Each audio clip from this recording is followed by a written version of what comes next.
This video is brought to you by Bharati Cement.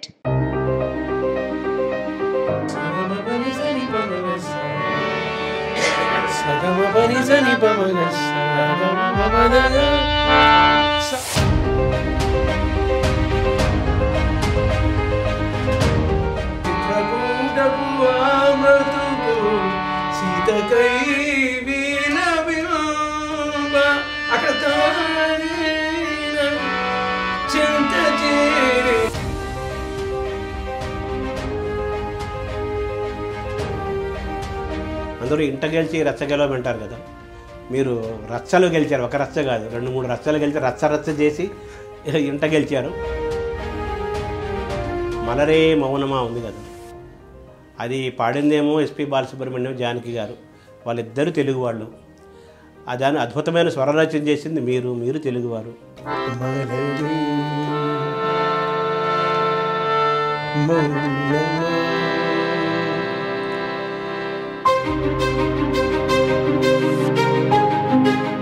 Sir, దీనికి వర్ష వల్లకి అనే పేరు, అది చాలా ప్రత్యేకంగా విచిత్రంగా ఉంది. ఇది సంస్కృత పదమే, వర్ష వల్లకి అనేది. అంటే ఇది పెట్టింది నా ప్రియ మిత్రుడు, ఆప్తుడు, తెలుగువారు గర్వించదగ్గ ఒక గొప్ప గేయ రచయిత మన సిరివెన్నెల సీతారామ. తెలుగు అతనే సీతారామ శాస్త్రి గారిలో ఒక కవికి సంగీత దర్శకుడికి మధ్య ఒక భార్యాభర్త లాంటి అనుబంధం కదా. ఆయనతో మీరు చూసిన ప్రత్యేకత ఏంటి సార్? తెగ కష్టపడిపోతాడండి మంచి పాట రాయడానికి. అమ్మో, రాసి ఎన్ని రాస్తాడో అని రాస్తాడు. మీకు ఏమనిపించింది సార్ సీతారామ శాస్త్రి అలా సడన్గా ఒక్కొక్కరొకరు వేడు అందా వెళ్ళిపోతుండే అలా మన కంటి ఎదురుగా? అన్వాంటెడ్ స్వయంకృత అపరాధం మనం ఎప్పుడో చేసుకుని మనం అన్నీ ఉంటాయి, మనం ఎవరిని చేయలేము. అవును, తను కొంచెం సీరియస్గా తీసుకోవాల్సింది హెల్త్.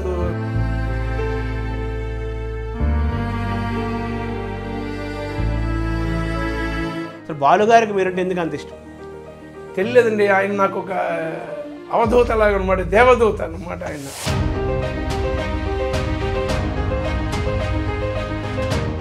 ఏఆర్ రెహమాన్ మీరు గమనించిన ఆయన జర్నీని మీరు చూస్తారు కదా చిన్నప్పటి నుంచి, మీరు గమనించిన ప్రత్యేకత ఏంటి సార్ ఆయన? దాన్ని వినడానికి బాగుంటుంది, దాన్ని అవలంబించలేము ఎవరో. అది ఎవరో ఒకరికే అబ్బుతుంది, అది అతనికి అబ్బింది. దాంట్లో గొప్పతనం తన గొప్పతనం అని నేనేమో అన్నాను.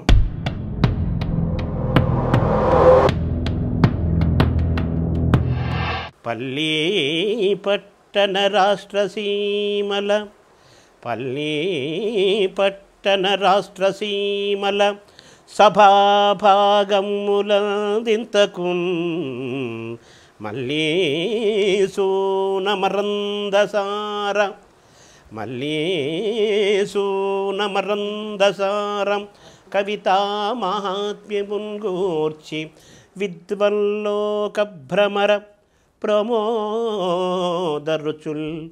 ఒప్పంతీర్చితీవు అట్లే రంజిలంజేయుమునేడు నాగనృపగోష్ఠిన్ రాజరాజేశ్వరీ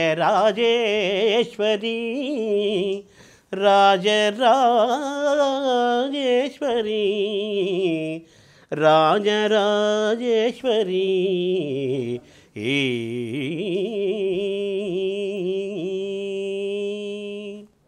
నమస్కారం. మనతో పాటు విద్యాసాగర్ గారు ఉన్నారు. విద్యాసాగర్ గారు అంటే సంగీత విద్యాసాగరంగా మనం చెప్పాలి. మెలోడీ కింగుగా దక్షిణాదిలో సుప్రసిద్ధుల వారు తెలుగువారు కావడం అనేది మనందరికీ చాలా గర్వకారణము. ఇంట గెలిచి రచ్చగలమన్నారు కదా, ఆయన రచ్చ గెలిచి ఇంట కూడా గెలిచి జాతీయ పురస్కారాన్ని పొందారు. అటువంటి విద్యాసాగర్ గారితో వారి సంగీత జీవిత ప్రస్థానం తెలుసుకుందాము. వారి సంగీతమే జీవితము, వారి జీవితమే సంగీతము. సంగీతమే జీవితమై ఉచ్ఛ్వాస నిశ్వాసలే సంగీతంగా జీవించే విద్యాసాగర్ గారితో ముచ్చటించి వారి సంగీత ప్రస్థానాన్ని ఒకసారి అవలోకనం చేసుకునే ప్రయత్నం చేద్దాము. ముందుగా విద్యాసాగర్ గారికి షష్ఠి పూర్తి శుభాకాంక్షలు తెలియజేద్దాం. సార్ నమస్కారం. సార్ నమస్కారం సార్. అందరూ ఇంట గెలిచి రచ్చ గెలవమంటారు కదా. మీరు రచ్చలు గెలిచారు, ఒక రచ్చ కాదు 2-3 రచ్చలు గెలిచి రచ్చ చేసి ఇంట గెలిచారు. భాషకి సంగీతానికి భాష లేదని ఎల్లలు లేవని విద్వాన్ సర్వత్ర పూజ్యయేత్ అనే మాట మంగళంపల్లి బాలకృష్ణ లాంటి పెద్దవాళ్ళు మహనీయులకి ఎలా అయితే చెల్లుతుందో మీకు కూడా 100% అది చెల్లుతుంది. ఎందుకంటే మలరే మౌనమా ఉంది కదా, అది పాడిందేమో ఎస్పి బాలసుబ్రహ్మణ్యం, జానకి గారు, వాళ్ళిద్దరూ తెలుగువాళ్ళు. దాన్ని అద్భుతమైన స్వరరచన చేసింది మీరు తెలుగువారు. ముగ్గురు తెలుగువారు వాగ్గేయ త్రయంలాగా, సంగీత త్రయంలాగా ముగ్గురు తెలుగువారు చేసిన ఆ పాట తమిళంలో సూపర్ డూపర్ హిట్ అయ్యి మొత్తం ఎరలు లేకుండా మొత్తం దక్షిణాది మొత్తం కూడా విస్తరించి అది మోస్ట్ హాంటింగ్ మెలడీ అన్ని తరాల వాళ్ళకి కూడా. సో దాంతో ఒకసారి మొదలు పెడదాం సార్. ఇప్పుడు నా పాట పాడమంటారా? అంతే కదా. అది ఈ పాటని ఫస్ట్ నేను చేసి ఎలా పుట్టింది ఈ పాటని ఫస్ట్ నేను కంపోజ్ చేసింది ఒక తెలుగు సినిమాకే. ఓహో, అది చాలామందికి తెలియదు. అది ఒక తెలుగు సినిమాలో ఈ పాటను ఫస్ట్ రికార్డ్ చేశాను. రికార్డ్ చేసాక దాన్ని ఎంత అశ్లీలతగా చూపించాలో అంత అశ్లీలతగా దర్శకుడు చూపించాను ఆ సినిమాలో. ఇది జరిగింది, క్రియేటివిటీ అంతా చూపించారు, ఆయన క్రియేటివిటీ అంతా. అది చూడగానే నాకు చాలా బాధ వేసింది. అదేంటి అంత మంచి పాటని తీసుకెళ్ళి ఈ రకంగా షూట్ చేశారు ఏమిటి, మీకు ఇలా కావాలంటే నేను వేరే పాట చేసేవాడిని కదా, ఈ పాటను అనవసరంగా మనం అది సందర్భానికి కానట్టుగా అనిపించింది ఆ పాట అని చెప్తేనేమో దాని అంటే మాట్లాడే ప్రయోజనం లేదు, అయిపోయింది ఆ పాటని. ఆ సినిమా కూడా రిలీజ్ అవ్వలేదు అసలు ఆ సినిమా. సో ఈ ట్యూన్ మాత్రం నా మనసులో ఉండిపోయింది. తమిళంలో ఆయన కర్ణ అని ఒక సినిమా చేస్తున్నప్పుడు ఇలా ఒక ట్యూన్ నా దగ్గర ఉంది, దీన్ని మనం యూజ్ చేసుకుందాం అని అంటే వినిపించాను అన్నమాట. వినగానే అంటే తమిళానికి అది చాలా డిఫరెంట్గా అనిపించింది. ఇప్పుడు ట్యూన్గా ఉన్నప్పుడు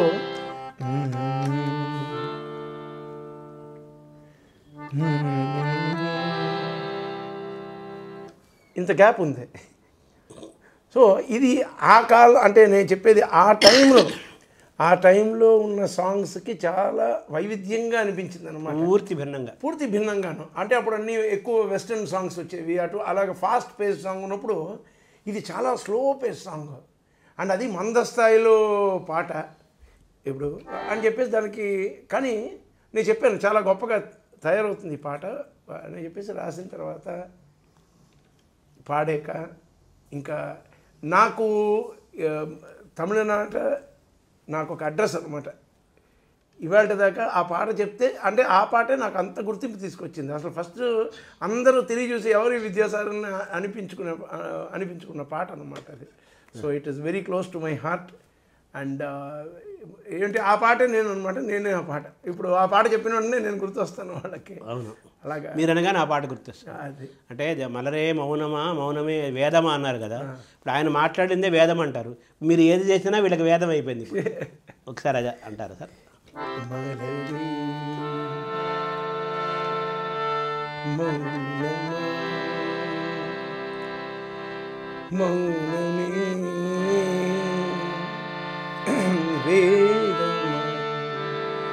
மலர்கள் பேசுமா பேசினால் ஓயுமா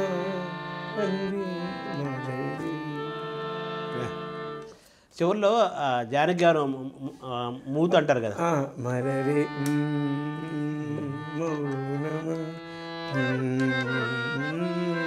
అంటే దాని ఒక్కొక్క స్వరానికి సంధిలాగా అనమాట. నెక్స్ట్ హమ్మింగ్ చాలా గొప్పగా.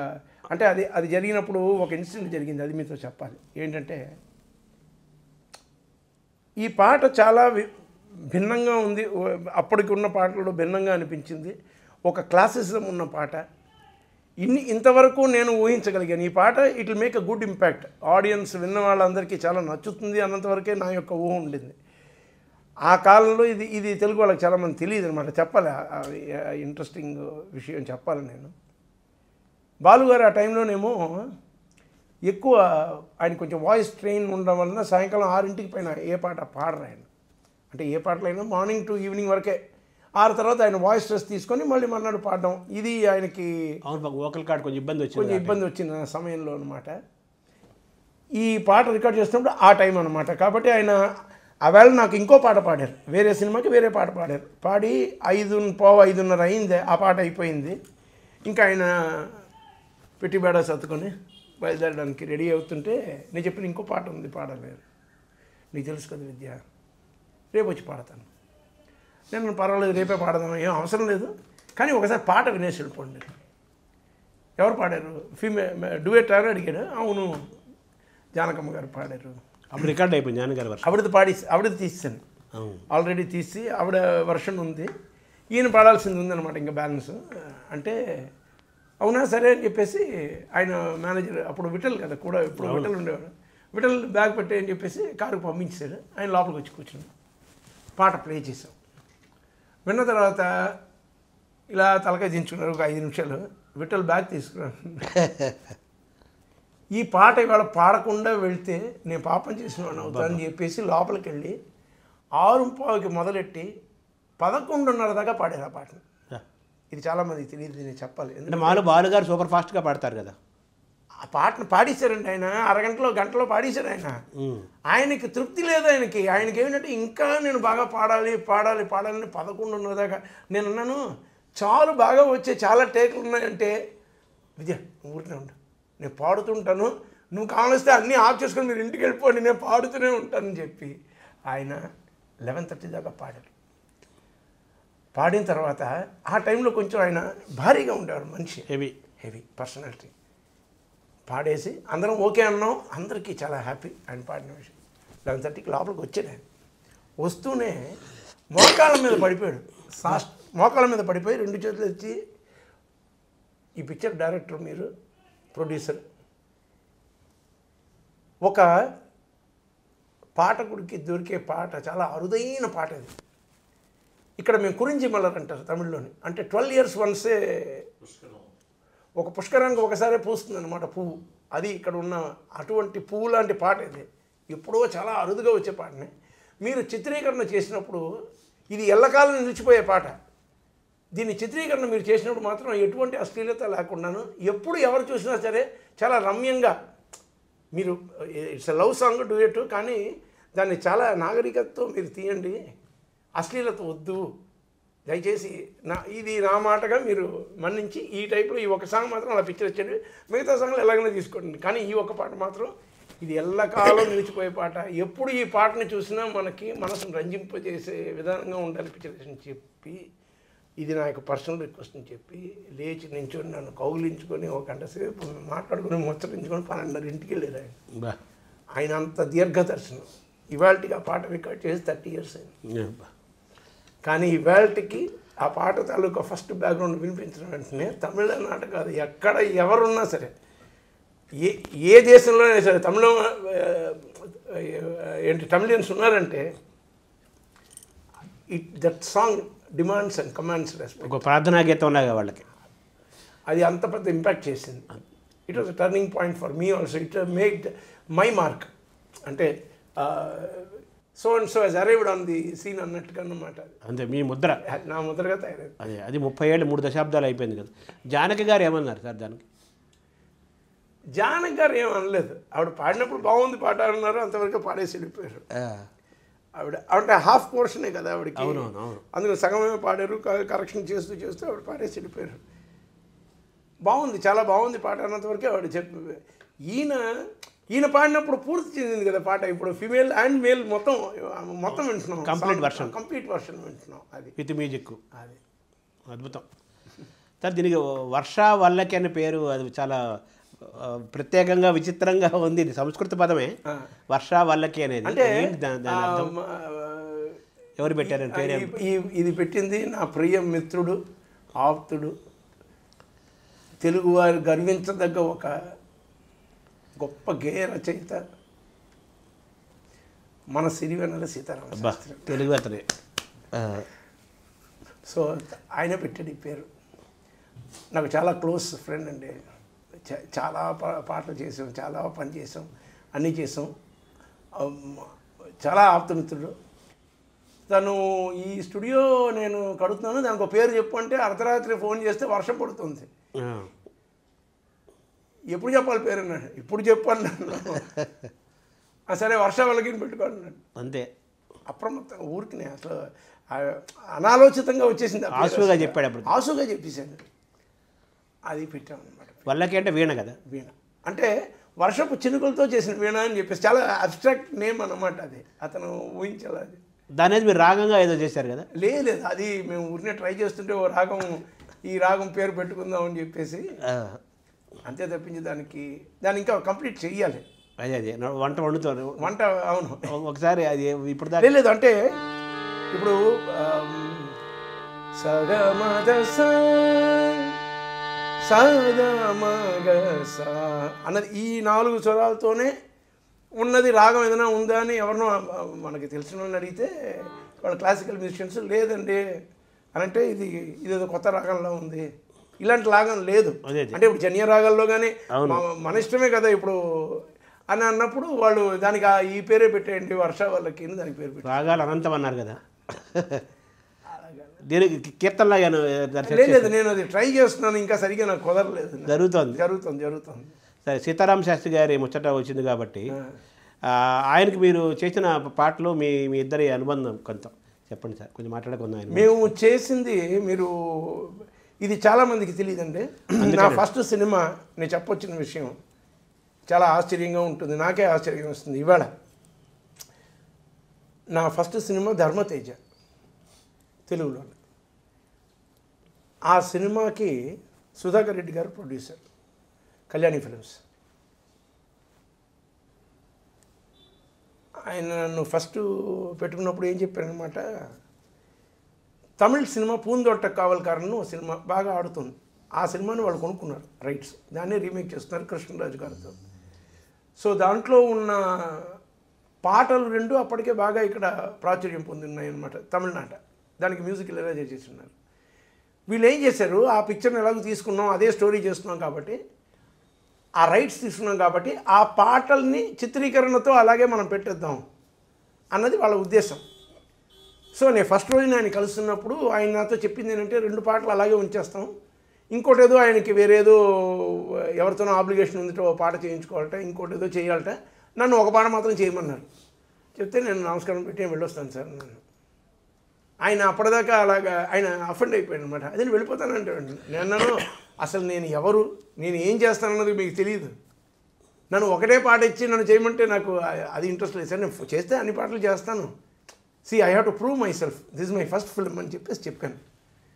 కాదు కానీ నేను తమిళ పాటలు కొనేసి అదే ఆర్టిస్ట్ని పెట్టుకుని వాళ్ళకి అడ్వాన్స్ కూడా ఇచ్చేసాను, అదే పాటలు ఉంటే కదా కరెక్ట్గా ఉంటుంది అంటారు. అప్పుడు నేను చేసిన ఎక్స్పెరిమెంటు ఇది అందరూ నోట్ చేయాలి, ఏంటంటే మీరు అదే పిక్చరైజేషన్ పెట్టుకోండి, నేను వేరే పాట చేస్తాను అన్నాను. ఇది సింక్ అవుతుందా దానికి అన్నాను. సింక్ అవుతుంది అన్నాను. ఆయనకి అది చాలా ఛాలెంజింగ్గా అనిపించింది. ఎలా చేయగలరు, ఇప్పుడు ఆల్రెడీ హిట్ అయిన ఒక సాంగ్ దాన్ని షూట్ చేస్తారు, ఇప్పుడు ఆ చిత్రీకరణ ఉంది కానీ నేను వేరే పాట చేస్తున్నాను, అది సింక్ అవ్వాలి. దాన్ని డబ్బింగ్ చెప్పినట్టుగా, డబ్బింగ్ కూడా కాదు, పర్ఫెక్ట్గా ఉండాలి, సూట్ అవ్వాలి కదా, వాళ్ళ డ్యాన్స్కి సూట్ అవ్వాలి, వాళ్ళు చేసిన మూమెంట్స్కి మ్యూజిక్ చేంజ్ ఓవర్స్ వాళ్ళు ఎలా చేసుకున్నారో అలాగే మనది కావాలి, వాళ్ళ లిప్ ఎక్కడుందో మన లిప్ అక్కడే ఉండాలి, పర్ఫెక్ట్ సింక్లో ఉండాలి అని చెప్పేసి పూర్తిగా సింక్ అవ్వాలి. ఒక పాటకి 15 పల్లవులు ఇచ్చాను. ఈ 15లో ఏం చేసినా మీకు సింక్ అవుతుందని నన్ను ఆయన నమ్మలేకపోయాడు. 15 సింక్ అవుతాయి అన్నారు. నేనన్నా ఈ 15 సింక్ అవుతాయి ఏం చేసినా ఆయన నమ్మలేకపోయాడు. నేను లాస్ట్కి చెప్పాను అనమాట, ఏమంటే మీకు ఖర్చు అయ్యేది ఆ కాలంలో ఖర్చు అయ్యేది 7,000-8,000 ఒక సాంగ్కి, నేనన్నా మహా అయితే 10,000 ఖర్చు అవుతుంది, ఒక సాంగ్ చేయండి, నేను వేసి చూపిస్తాను, మీకు నచ్చితే నేను కంటిన్యూ అవుతాను, లేకపోతే నేనే వెళ్ళిపోతాను, నేను ఈ సినిమా చేయను. ఆ సాంగ్ చేసినప్పుడు శాస్త్రికి ఎవరు రాయాలి అని అడిగితే నేను సీతారామ శాస్త్రి, వాళ్ళు శాస్త్రితో, సరే సీతారామ శాస్త్రిని పిలుద్దాం. నేను శాస్త్రిని పిలిచి, శాస్త్రి సినిమా చూసి నా ట్యూన్ వింటూ లిప్ పర్ఫెక్ట్ సింక్ ఉంటుంది, కానీ ఆ మాటలు మాత్రం ఇంకా కొంచెం డబ్బింగ్కి రాసినట్టుగా కాకుండా కానీ రాయాలి, సహజంగా ఉండాలి అని చెప్పేసి, నువ్వు వేరే ట్యూన్ చేసావా, అవును ఆ ట్యూన్ కాదు ఇది ఎలా సింక్ అవుతుందని తనకి అదే డౌట్ వచ్చింది. సింక్ అవుతుంది అయ్యా నువ్వు రాయవేయాలంటే రాసి వాళ్ళు రికార్డ్ చేసి వీళ్ళందరికీ ఆతృతతో ఎదురు చూస్తున్నారు. మొత్తం యూనిట్ ఎలా వస్తుంది, బాలుగారు జానగారే పాడారు ఫస్ట్ సాంగ్, బాలుగారు స్టూడియోలో రికార్డ్ చేసాం, కోదనపాణిలో రికార్డ్ చేసి పాట అయిపోయాక సినిమాతో సింక్ చేసి వేశాను. మొత్తం యూనిట్ క్లాప్స్ అనమాట. అసలు అంత పర్ఫెక్ట్, అదేదో మనం చేసి వాళ్ళు షూట్ చేసినట్టుగా అని ఉంది. అది ఒక చాలా పెద్ద ఎక్స్పెరిమెంట్. ఆ పాట ఏంటి సార్ అది? పచ్చని ముచ్చట పండిన మాట నిజం జజం జం జం అని ఒక పాట. అలాగే ఆ పిక్చర్లో ఇంకో పాట ఉంది, ఆ పాట కూడా చేశాను. దాని తర్వాత నేను వేరే చిక్కెనమ్మ చక్కనమ్మ జంట ఏ చిక్కులు లెక్క చెయ్యనంట అని ఒక సాంగ్ చేశాను. దాంట్లో చాలా సాంగ్స్ చేశాను, కానీ అది చాలా ఇంప్రెస్ అయిపోయారు సుధాకర్ రెడ్డి గారు. దాని తర్వాత అన్ని పాటలు నువ్వే చేయన్నారు. దాని తర్వాత మొత్తం ఆ పిక్చర్ మొత్తం నేను చేశాను. దాని తర్వాత అలా కంటిన్యూ అయింది. అది మా ఫస్ట్ మర్చిపోలేని ఎక్స్పీరియన్స్ అనమాట. శాస్త్రి, నేను శాస్త్రిని ఫస్ట్ చూసింది సిరివెన్నెల టైమే. అతను రాయడానికి వచ్చాడు, వచ్చేసి నేను ఇక్కడ జెమినీ స్టూడియో ఉండేది, జెమినీ స్టూడియోలోని జెమినీ కాంప్లెక్స్ లోపల అపార్ట్మెంట్స్ ఉండేవి, అక్కడ ఉండేవాడు తను. అక్కడనే ఉంచి రాయించాను అనమాట కొన్ని పాటలు రాయడానికి, రికార్డింగ్కి ముందరనే. నేను అప్పుడు రికార్డింగ్ అక్కడికి వెళ్ళినప్పుడు బయటకు వచ్చేవాడిని. బయటకు వచ్చి అక్కడ కూల్ డ్రింక్ షాప్ ఉండేది, కాఫీ షాప్ ఉండేది. అక్కడికి వస్తే ఒక మనిషి ఎప్పుడు చూసినా తెగ సిగరెట్లకి పొద్దు నుంచి రాదా కాల్చేస్తూ ఇలా నడుస్తూ ప్రచారాలు చేస్తూ ఏదో పాడేసుకుంటూ ఏదో రాసేసుకుంటూ ఎవరు ఈయన నాకు తెలియలే. అది చూడండి, ఇవన్నీ యాదృచ్ఛికంగా జరిగేవి. అక్కడ కలిసి ఆయన ఎవరో నాకు తెలియదు, నేను వెళ్ళడం నా కూల్ డ్రింక్ ఏదో తెచ్చుకోవడం మళ్ళీ రికార్డింగ్కి వెళ్ళిపోవడం జరిగేది. ఇలా 4-5 రోజులు చూసాను. దాంతో 4 రోజులు చూడలేదు ఆయన్ని. సడన్గా నాకు ఒక ఫోన్ వచ్చింది, రేపు రికార్డింగ్ ఉంది మాదేవన్ గారిది, మామాది ప్రసాద్లో, సంతూర్ వాయించాలి. ఓకే, అది సిరివెన్నెల ఓపెనింగ్ ఫస్ట్ సాంగ్. యాక్చువల్గా హరిప్రసాద్ చౌరాసియాను శివకుమార్ శర్మ రావాలి. హరిప్రసాద్ చౌరాసియా గారు వచ్చారు ఫ్లూట్, శివకుమార్ శర్మ గారు రాలేదు. ఆయన ఏదో అనివార్య కారణాల వలన ఆయన రాలేకపోయారు. లాస్ట్ మినిట్లో సంతూర్ కావాలి, ఎవరు వాయించేది అలాగని అంటే బాలు గారు చెప్పారు, విద్యాసాగర్ ఉన్నారు కదా అని పిలుచుకోండి అని చెప్పేసి అప్పుడు నన్ను పిలిచారనమాట. ఆ రకంగా నేను సిరివెన్నెలలో వాయించాల్సిన పరిస్థితి. ఎవరు డైరెక్టరు? విశ్వనాథ్ గారు. పాట రాసింది ఎవరు? శాస్త్రి. నేను శాస్త్రిని అక్కడ చూశాను, ఈయన కదా అక్కడ చూశానని చెప్పేసి నేనుగా వెళ్ళి పరిచయం చేసుకున్నాను. మిమ్మల్ని అన్నిసార్లు చూశాను అక్కడ అంటే, నా పేరు శాస్త్రి, సీతారామ శాస్త్రి అన్నాను. మేము ఫస్ట్ టైం అంటే లవ్ ఎట్ ఫస్ట్ సైట్ లాగా మేము కలిచూపురానే ఫస్ట్ నుంచే వి బికెమ్ వెరీ క్లోజ్, ఫ్యాలీ అన్నమాట, ఫ్రెండ్లీ. సో దాని తర్వాత నేను మ్యూజిక్ డైరెక్టర్ అయిపోయిన వెంటనే మరి శాస్త్రీయ రాయడం అన్నది మాకు మా బంధాన్ని మరింత గట్టిపరిచింది అనమాట. శాస్త్రి గారు మీరు చేసిన వాటికి ఇంకేమేమి రాస్తారు సార్ పాటలు? అదండి కలికాలం రాశాడు. కలికాలం సూపర్ హిట్ అది. ఆరని ఆ కలికాలం, కలికాలంలో మేము చాలా చేసామండి. అంటే తెలుగు చేసినవన్నీ బిగినింగ్ స్టేజెస్ కదా, తమిళం అదే మెమరీలో అన్నీ పాతవి, కానీ అన్ని చాలా చాలా చాలా సినిమాలు రాసాం. ఇప్పుడు ఇంతమంది ఒక మహారచయితలు వేటూరి గారి దగ్గర నుంచి చాలా పెద్ద పెద్ద వాళ్ళకి మీరు తమిళ మలయాళంలో చేశారు కదా. సీతారామ శాస్త్రి గారిలో మేము ఒక కవికి సంగీత దర్శకుడికి మధ్య ఒక భార్యాభర్త లాంటి అనుబంధం కదా, ఆయనతో మీరు చూసిన ప్రత్యేకత ఏంటి సార్? తెగ కష్టపడిపోతాడండి మంచి పాట రాయడానికి. అమ్మో రాసి ఎన్ని రాస్తాడో అని రాస్తాడు, కానీ ప్రతిదానికి ఏదో ఒకటి కవిత్వం ఉండేలాగానే ట్రై చేస్తాడనమాట. అంటే ఆ పాటకు అనవసరం అది యాక్చువల్గా, కానీ దాంట్లో కూడా ఏదో కవిత్వం చెప్పాలి, ఏదో జొప్పించాలని చూస్తుంటాను. నేను 1,00,000 సార్లు చెప్పాను, నేను శాస్త్రి ఈ పాటకు అంత అనవసరం, అది ఇక కాకిరెత్తి మీద ఏదో ఇది పెట్టినట్టుగా అనమాట, అంత వెయిట్ అది అంత అక్కర్లేదు శాస్త్రి, మామూలు సింపుల్గా ఉంటే చాలు కదా అంటే దాంట్లో ఇంకా చాలా తాపత్రయపడతాడు. ఆ మాటలని ముందు వెనక పెట్టి వెరీ హార్డ్ వర్కింగ్, రాత్రి మూల కూర్చొని రాస్తాను అనమాట పాటలు. మీరు but final result will be very beautiful. ఫైనల్గా దాన్ని అది ఒక పెద్ద దాని పేరేంటి యజ్ఞం చేసినట్టు చేస్తాను అనమాట. పాట రాయడం అన్నది బృహత్ కార్యంలో ఒక పెద్ద బ్రహ్మయత్నంలో చేస్తుంటాడు ఆయన. అది ఊరికే ఏదో ఒక్కబడిగలాగా కాకుండా అయ్యో అది లేనే లేదు అసలు, మనసు పెట్టి అసలు దాన్ని ఆ ట్యూన్ని అమితుమి తెలుస్తానన్న రేంజ్లో ఉంటుంది అనమాట. నువ్వా నేనా అన్నట్టుగానే. అంటే మీ హృదయానికి కొంచెం దగ్గరగా ఉంది కదా ఆయన నేచర్ కూడా.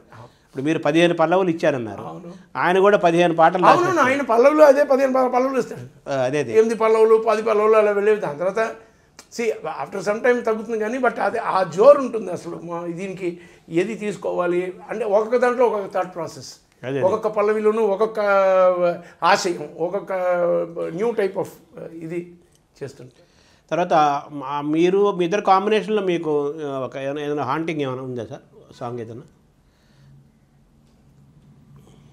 శాస్త్రికి నాకు మేము ఇదిగో ఈ పాట చేసాం. అమ్మది నీ తస్సదియ్య గుమ్మం దాకా వచ్చిందయ్య షో అషో అషో ప్యాకెట్ పాట చేసింది మేమే. అదే ప్యాకెట్ పాట చేసాం. అవి కలికాలంలో చేసిన పాటలన్నీ మంచి పాటలు, చాలా మంచి మంచి పాటలు చాలా చేసామండి. ఆ టైంలో నేను అసలు ఇప్పుడు గుర్తు తెచ్చుకుంటే అంటే చెప్తున్న కొద్దీ గుర్తు వస్తూనే ఉన్నాయి నాకు అవన్నీ ఆయన జ్ఞాపకాలండి. ఆయన జ్ఞాపకాలు. మీకు ఏమనిపించింది సార్ సీతారామ శాస్త్రి అలా సడన్గా ఒక్కొక్కరొకరు వేడు అంతా వెళ్ళిపోతుండే అలా మన కంటి ఎదురుగా?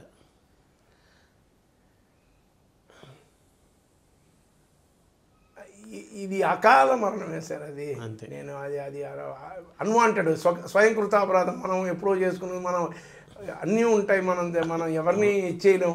అవును, తను కొంచెం సీరియస్గా తీసుకోవాల్సింది హెల్త్ విషయంలోని. ఫస్ట్ కొంచెం లూజ్గా వదిలేస్తాను, మనం సీరియస్ అయ్యే ప్రయోజనం లేదు కదా. అది సీరియస్గా తీసుకుంది, అది సీరియస్గా మనం తీసుకుంది. సో సీతారామ చాలా బాధ వేసింది. ఇవన్నీ ఇప్పుడు బాలు గారు అయినా సరే, సీతారామ గారు, ఇప్పుడు విశ్వనాథ్ గారు, ఎవరైనా సరే అంత మహానుభావులు అందరూ ఎంతమంది, ఇప్పుడు జమును గారు ఉన్నారు, దిగ్గజులు లాంటి మనుషులు అసలు మన కంటి ఎదురుగా వెళ్ళిపోతుంటే చాలా బాధాకరంగా ఉంటుంది. ఒక తీర్చలేని లోటు. దాన్ని భర్తీ చేయడానికి మళ్ళీ మనుషులు లేరు అక్కడ, లేరు. కొన్ని వస్తువులు ఇప్పుడు ఇక్కడ ఉన్నాయంటే ఒకటి ఇంకో మనిషి దీనికన్నా పైన ఉండొచ్చు, లేకపోతే కింద ఉండొచ్చు, అదిగా ఉండలేరు. సేమ్ కావాలి కదా, మనకు అది లేదు, సేమ్ ఇన్స్ట్రుమెంట్ దొరకదు. ఇప్పుడు మన పాత వాయిద్యాలు ఇప్పుడు దొరకట్లేదు, అలాగే వీళ్ళు కూడా దొరకని వస్తువులు. అసలు బాలుగారికి మీరంటే ఎందుకు అంత ఇష్టం? తెలియలేదండి. ఆయన నాకు ఒక అవధూత లాగా అనమాట, దేవదూత అనమాట ఆయన. అంటే మా నాన్నగారికి బాగా సన్నిహితులు.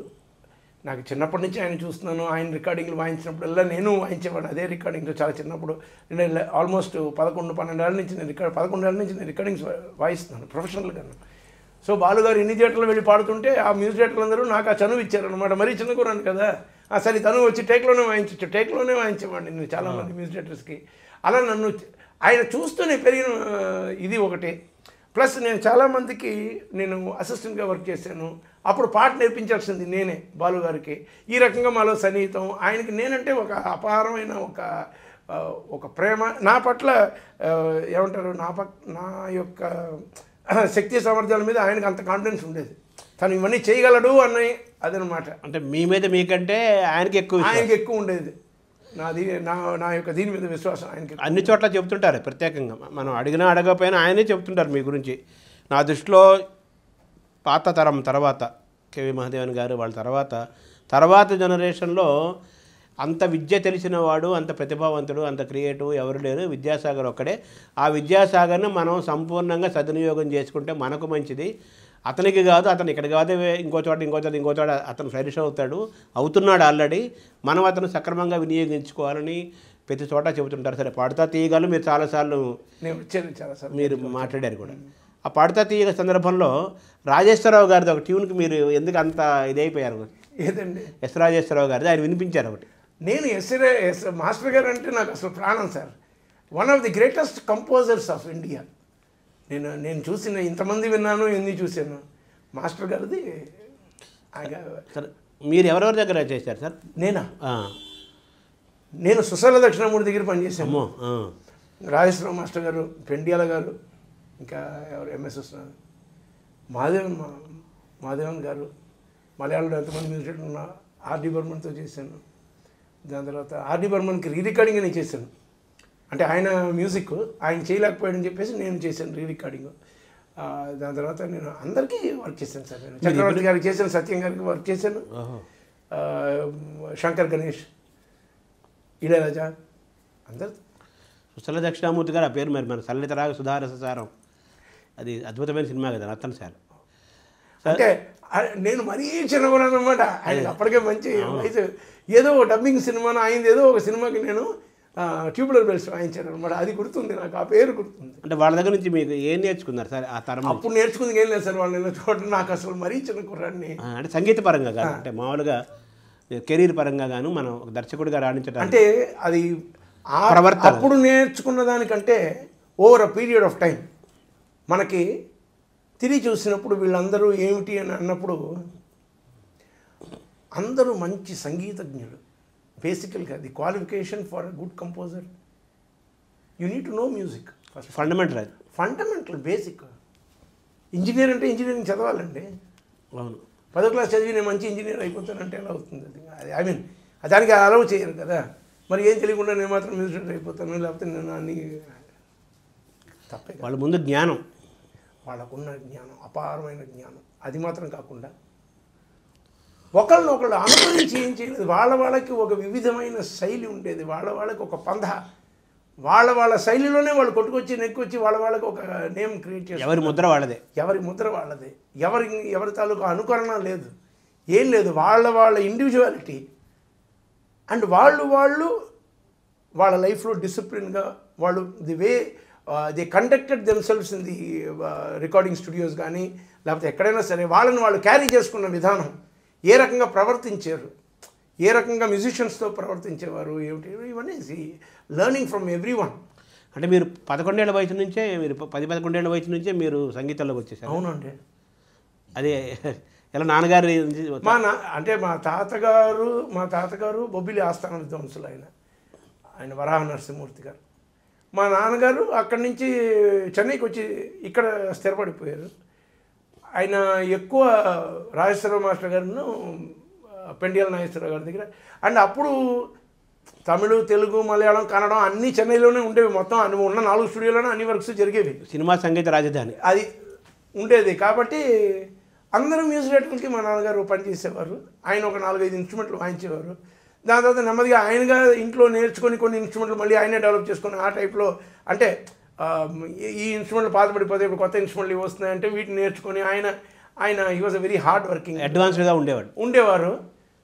నాకు చిన్నప్పటి నుంచే ఆయన వీడికి నేర్పించాలి అని చెప్పేసి నన్ను ఒక 4 ఏళ్ళప్పుడే ఆయన సంగీతంలో ప్రవేశం అనమాట. అంటే హార్మోనియం, పాట, గాత్రం. అది సత్యనారాయణ గారును ఒక ఆయన ఇంటికి వచ్చి నేర్పించేవారు. మా నాన్నగారేమో ఆయన ఇన్స్ట్రుమెంట్స్ అన్నీ ఆయన నేర్పించేవారు, నేను నేర్చుకునేవాడిని. ఆయన సుమారుగా 8-9 సంవత్సరాలు కష్టపడి నేర్చుకునే ఇన్స్ట్రుమెంట్లన్నీ నాకు 8-9 నెలల్లో వచ్చేసాయి.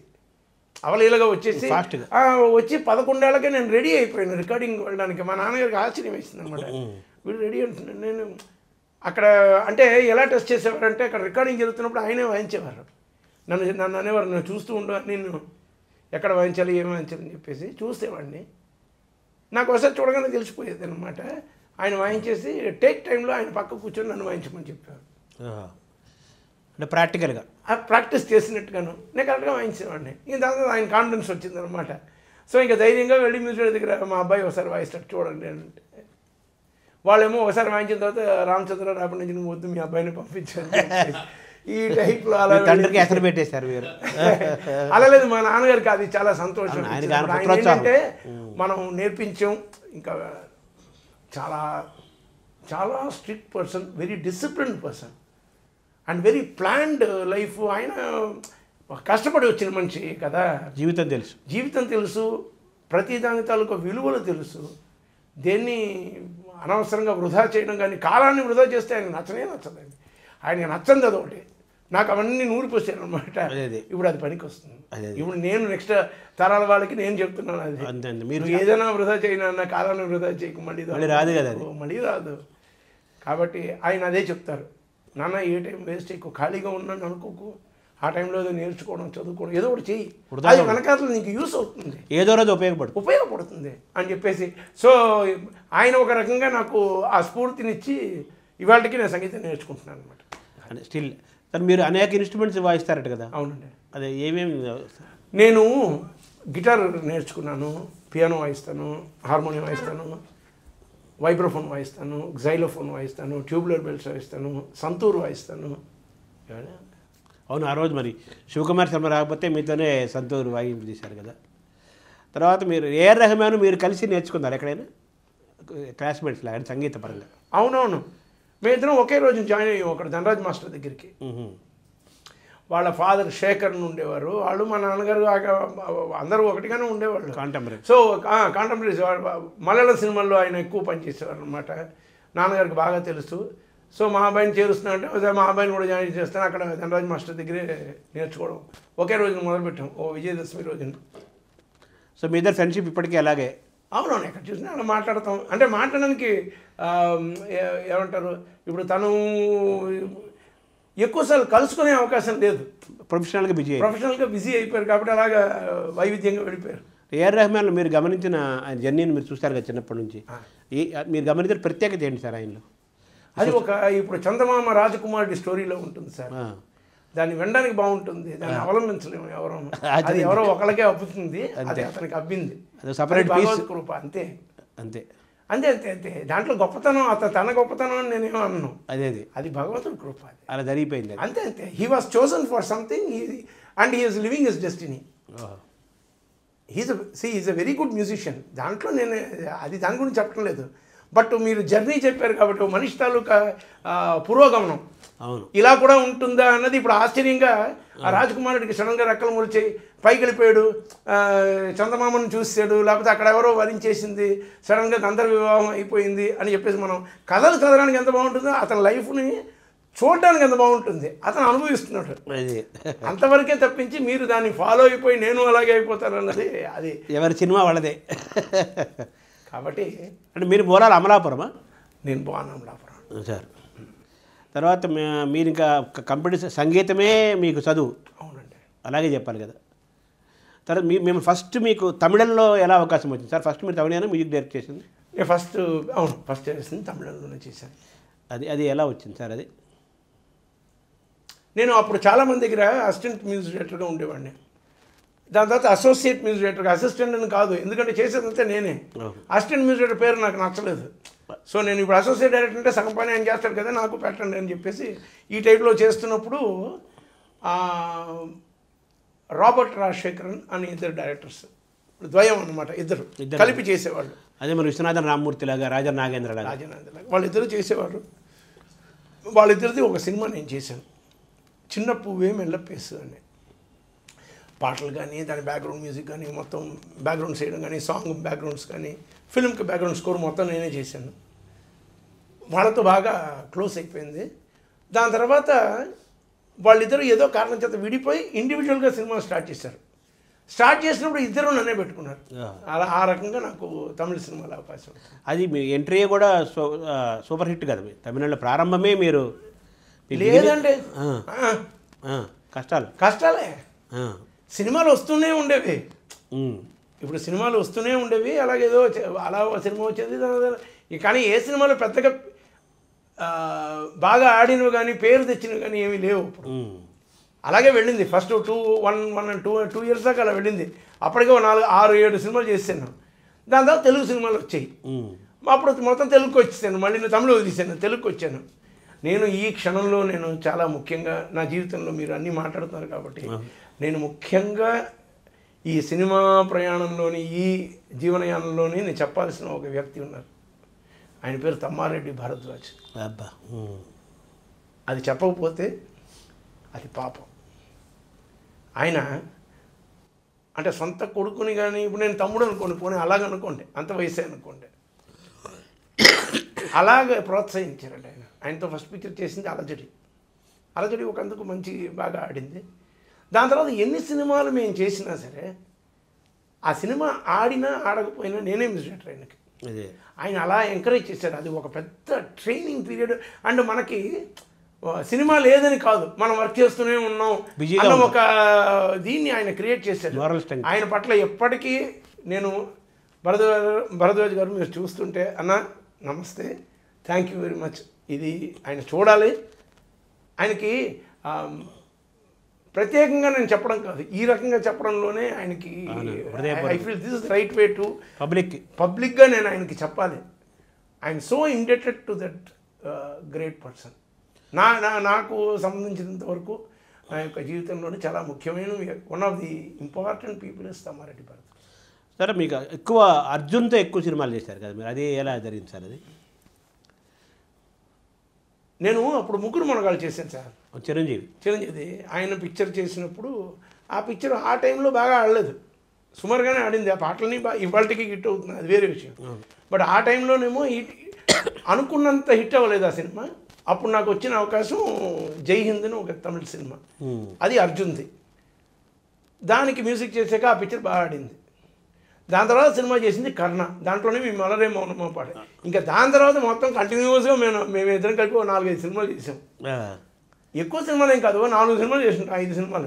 అర్జున్ ఆయన కూడా ఇప్పుడు అర్జున్ అనగానే మళ్ళీ మీరు గుర్తొస్తుంటారు తమిళియన్స్కి. అంతే అంటే మా కాంబినేషన్లో ఎక్కువ హిట్స్ వచ్చాయి ఆ టైంలోనే. సరే, మలయాళం వాళ్ళు అంత తొందరగా ఎవరిని వాళ్ళు యాక్సెప్ట్ చేయరు, వాళ్ళు నాలెడ్జ్ ఓరియంటెడ్గా ఉంటారు, కొంచెం డిఫరెంట్గా ఉంటారు కదా. అటువంటి మలయాళం వాళ్ళు మిమ్మల్ని అంతగా గాడ్స్ ఓన్ కంట్రీ కదా, మిమ్మల్ని ఎలా అంత గొప్పగా వాళ్ళు ఓన్ చేసుకున్నారు? ఆ సీక్రెట్ ఏముందా? గాడ్స్ ఓన్ కంట్రీలో గాడ్ నన్ను ఓన్ చేసుకున్నాడు అనమాట. సో అది ఏమిటని చెప్తే నేను చెప్పలేనండి. దానికి భాష్యం లేదు, అంటే దానికి ఏ రకంగా నేను భాష్యం చెప్పలేను. ఎందువలన అన్నది కారణం నేను చెప్పలేను. అది జరగాలని ఉంది కాబట్టి జరిగింది అంతే. అది ఒక ఘటన. సడన్గా ఎవరో పిలిచి నన్ను అప్పుడు నేను తమిళ సినిమాలు ఎక్కువ చేస్తున్నాను, మలయాళం సినిమా చేస్తారా అని అడిగారు, చేస్తానన్నాను. ఫస్ట్ సినిమా చేసినప్పుడే అది చాలా వైవిధ్యమైన సంగీతంగా వాళ్ళు భావించారు. నాకు స్టేట్ అవార్డు వచ్చింది. ఆ సినిమా చాలా బ్రహ్మాండంగా ఆడింది. దాని తర్వాత వచ్చిన ప్రతి పిక్చర్లో 6 పాటలు అయితే 6 పాటలు హిట్లు, 5 పాటలు అయితే 5 పాటలు హిట్లు, పిక్చర్లు 200 రోజులు ప్రతి పిక్చర్ను. సో ఇలా వెళ్ళిన వెంటనే 3 పిక్చర్ల తర్వాత వాళ్ళు వాళ్ళ మనసులో నాకు చాలా పెద్ద స్థానం ఇచ్చేసారు అనమాట. వాళ్ళు నా సంగీతాన్ని కానీ నన్ను టోటల్గా they have accepted. And I'm always indebted to those people. They have infused confidence in me. నీ మెలడీ కానీ నువ్వు చేయగలిగింది కానీ మేమున్నా ఆస్వాదించడానికి అని చెప్పేసి వాళ్ళు భరోసా ఇచ్చారు అనమాట మనకు వెనుతట్టి. సో అది అక్కడ అంటే మీరు this my 25th year in Malayalam industry. Sir, మీరు ఆ ఫస్ట్ తొలిపాటే మీరు పూర్తిగా ఆ మలయాళం పల్లెదనాన్ని, వాళ్ళ జీవాన్ని, ఆ హృదయాన్ని మీరు క్యాచ్ చేసుకుంటూ చేశారు. కింద మాకు వినిపించారా అది ఒకసారి? వెన్నీల చందన కిన్నం പുന്നമടക്കായ വീണേ കുഞ്ഞിളം കയ്യിൽ മെല്ലെ കോരിയെടുക്കാൻ മുണ്ടകൻ കൊയ്ത്ത് കഴിഞ്ഞ് ആറ്റക്കിളി പോകും നേരം മണ്ണിനി തൂവൽ കൊണ്ടൊരു കൂടുക്കാൻ കാലിമേയുന്ന പുല്ലണി കാട്ടിൽ കന്നിമാങ്ങ കടിച്ച് നടക്കാം ഇന്ന് താരസരങ്ങൾ കീഴക്കാം കുഞ്ഞു മഞ്ഞാടി കുഞ്ഞിലേറാ పెన్నీల చందనకిన్నం. అంటే పూర్తిగా మన తెలుగుదనం అంటాం కదా, నేటివిటీ పూర్తిగా మలయాళం యొక్క పల్లెదనం వాళ్ళ నాడిని పట్టుకున్నారు కదా. అది ఎలా మీరు సాధించారు? పట్టుకోలేదు, అతను పట్టించాడు. అది ఎలా జరిగిందండి? మీకు తెలుగు వాళ్ళు మీరు మలయాళం అది ఓకే, భాష వచ్చా మీకు మలయాళం? అది మరి నేను అంతకుముందు పెద్దగా మలయాళం పాటలు విన్నది ఏం లేదు సార్. అదేనంటాను, ఈశ్వరుడే తలుపు ఘటన అంటున్నారు కదా, ఆ టైప్లో జరిగిన విషయం అది. నా జీవితంలో జరిగిన ఒక ఘటన అనమాట అది. ఇప్పటికీ వాళ్ళు మిమ్మల్ని వదలటం లేదు కదా మలయాళిస్ వాళ్ళు. ఆవిడ నా ఫస్ట్ ఫిల్మ్తో ఉన్న వాళ్ళు మనసులో ఏ స్థానం పెట్టారో ఇవాళ దాకా దాన్ని పదిలంగా దాన్ని అలాగే పదపడతారు. సార్, ఈ తమిళ ప్రయాణంలో ధరణిది మీది బెస్ట్ కాంబినేషన్ అంటారు, ఎందుకంటారు? కమర్షియల్లీ ఇప్పుడు చూస్తే మోస్ట్ ఆఫ్ ది పిక్చర్స్ ఆ ఇన్ఫ్లుయెన్స్ ఆయనే స్టార్ట్ చేశాడు. ఇప్పుడు ఆ tit for tat, cat and mouse games జరిగేవన్నీ స్టార్ట్ చేసింది Dharani. He is the pioneer, trend setter. And అలాంటి ఫిల్మ్స్కి ఎలాంటి మ్యూజిక్ ఉంటే బాగుంటుంది అని ట్రెండ్ సెటర్ అనమాట. సో ఆ ఫిల్మ్సే ట్రెండ్స్, కల్ట్ ఫిల్మ్స్ లాగా. సో మేము చేసింది ఫస్ట్ దిల్ చేసాం, ధూళ్ చేసాం, గిల్లీ చేసాం. ఈ 3 సినిమాలు తమిళనాడులో ఎప్పుడు they can never forget it. అది మీ బెస్ట్ కాంబినేషన్ అంటూ ఉంటారు అది. కాబట్టి మా ఇద్దరిది has become one of the biggest combinations, most expected, always golden combination. ఎప్పుడు మీ ఇద్దరు కలిశారంటే వాళ్ళు ఏదో ఉంటుందని చాలా ఎక్స్పెక్ట్ చేస్తారు. అది కరెక్ట్. చంద్రముఖి అనే సినిమా అది ఒకదానికి ఏది బాగుంది రారా అనేది అది సూపర్ డూపర్ హిట్ అయింది. అది ఇంకా అది మెగా హిట్. మిగతా పాటలన్నీ కూడా ఒకదానికి అసలు దేనికి దాని ఇండివిజువల్గా దాని ప్లేస్ దానికి ఉందన్నమాట. అది ఎలా జరిగింది సార్ ఆ ప్రయాణం? నేను ఇప్పుడు అంటే కంప్లీట్ ఈ క్యారియర్ ఆల్మోస్ట్ ఇవాళకి more than 34-35 years as a music డైరెక్టర్గా ఉన్నప్పుడు ఓన్లీ 1 ఫిల్మ్ నేను చేశాను రజనీకాంత్ గారు. ఒకటే, అది చంద్రముఖి. అది ఒక్కటి చాలు. అది గంగగోవు పాలు అన్నట్టుగాను. గంగగోపాల్ గరిటెడైనండి చాలు. కాబట్టి అది చాలు అది. బట్ ఆ ఫిల్మ్ చేస్తున్నప్పుడు నేను అప్పటికే తమిళ్లోని చాలా విస్తృతంగా చాలా I was very popular and most సక్సెస్ఫుల్గా వెళ్ళేవాడిని. అప్పుడు వచ్చిన సినిమా అది. వచ్చినప్పుడు దాంట్లో చాలా ఆశ్చర్యం వేసింది అంటే ఓ తెలుగు పాట మేము పెట్టాం తమిళ సినిమాలోనే, అది రజనీకాంత్ ఆయన సినిమాలోనే ఒక తెలుగు పాట. తమిళ వాళ్ళ నోట అంత దూరం వినిపించింది అంత ఆ పాట అన్నమాట. అంటే అందరూ చెప్పడం ఏంటంటే శంకరాభరణం తర్వాత తమిళనాడు మొత్తం వినిపించిన ఏకైక తెలుగు పాట ఆ పాట, ఈ రారా అన్న పాట. మరి అంత చంద్రముఖిలో మీ అనుభవాలు ఏం చెప్పండి సార్, ఇంట్రెస్టింగ్ ఆ ప్రయాణంలో ఆ పాట పుట్టే క్రమం కానీ.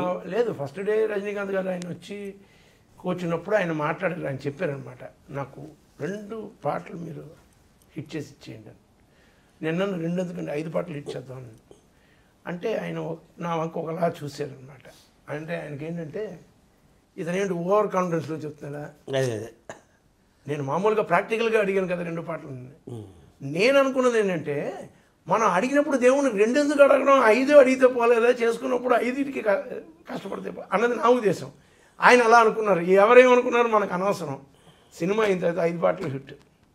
ఆయన 200 days సెలబ్రేషన్ అవుతున్నప్పుడు ఆయన స్టేజ్లో చెప్పాడు, నేను 2 పాటలు అడిగాను, ఆయన 5 పాటలు చెప్తే నేను నమ్మలేదు, బట్ 5 ఆయన హిట్ చేస్తాడు విద్యాసాగర్, ఐ లవ్ యూ అని చెప్పేసి. He has that lot of love and respect towards. అన్ని పాటలు బాగా వచ్చాయి. అంటే ఆ ప్రయాణంలో మీరు ఛాలెంజ్ ఏమైనా ఫేస్ చేశారు సార్? ఏమీ లేదు సార్, హాయిగా వెళ్ళిపోయింది అంతేను. చాలా సింపుల్గా కంపోజ్ చేసుకుంటూ వెళ్ళిపోయాను. అదే నాకు ఎప్పుడు కంపోజింగ్ నేను పెద్ద ఛాలెంజింగ్గా ఏం లేదు. నేను ఛాలెంజింగ్గాని ఫేస్ చేసింది నేను స్వరాభిషేకం ఫేస్ చేశాను. ఛాలెంజింగ్గా అంటే ఇప్పుడు మొత్తం క్లాసికల్ మ్యూజిక్ అది మనకి. ఇప్పుడు శంకరాభరణం సినిమా నేను వాయించాను, సిరివెన్నెల నేను వాయించాను, సప్తపది నేను వాయించాను. ఇన్ని వాయించేసి ఆయన్ని అంత దూరం ఆరాధించిన ఒక వ్యక్తికి ముందర కూర్చొని ఆయనకి సంగీతం సమకూరుస్తున్నామంటే మరి మనం ఒక విభిన్నంగా వైవిధ్యమైన ఇది ఇవ్వాలి అంటే ఆ స్టాండర్డ్ మనం మీట్ అవ్వాలి అన్న ఒక ఇది నాలో ఉంటుంది కదా. సో ఏదైనా టెన్షన్ కానీ లేకపోతే కొంచెం హార్డ్ వర్క్ అన్నది స్వరాభిషేకానికి వచ్చింది తప్పింది. అంటే మీ ఫస్ట్ మూవీ కూడా ఛాలెంజ్ కదా యాక్చువల్గా? ఏం కాదు సార్, ధర్మతేజ గురించి అదే నాకు ఛాలెంజ్ లేదు. అది చాలా అలవాటుగా చేశాను. ఒకరోజు వాళ్ళకి ఛాలెంజ్ అది, మీకు కాదు. వాళ్ళకి ఛాలెంజ్ అది, నాకు కాదు. మీరు చాలా నేను అలాగే ఎప్పుడు ఫీల్ అవ్వలేదు సార్. నేను అంటే ఎంజాయ్ చేస్తారు కాబట్టి I enjoy first point. And I don't believe నేనేదో ఆలోచించి కదా అనాలోచితంగా జరిగే విషయాలు ఇవన్నీ అలాగే జరగాలి, చాలా అలవోగా అలా జరిగిపోవాలి. It's the creation. ప్లాన్ చేయలేరు కదా సార్ క్రియేషన్. ఇప్పుడు క్రియేషన్ షుడ్ హ్యాపెన్ అంతే, న్యాచురల్గా మొమెంటరీ. అది ఎప్పుడు వస్తుంది తెలీదు.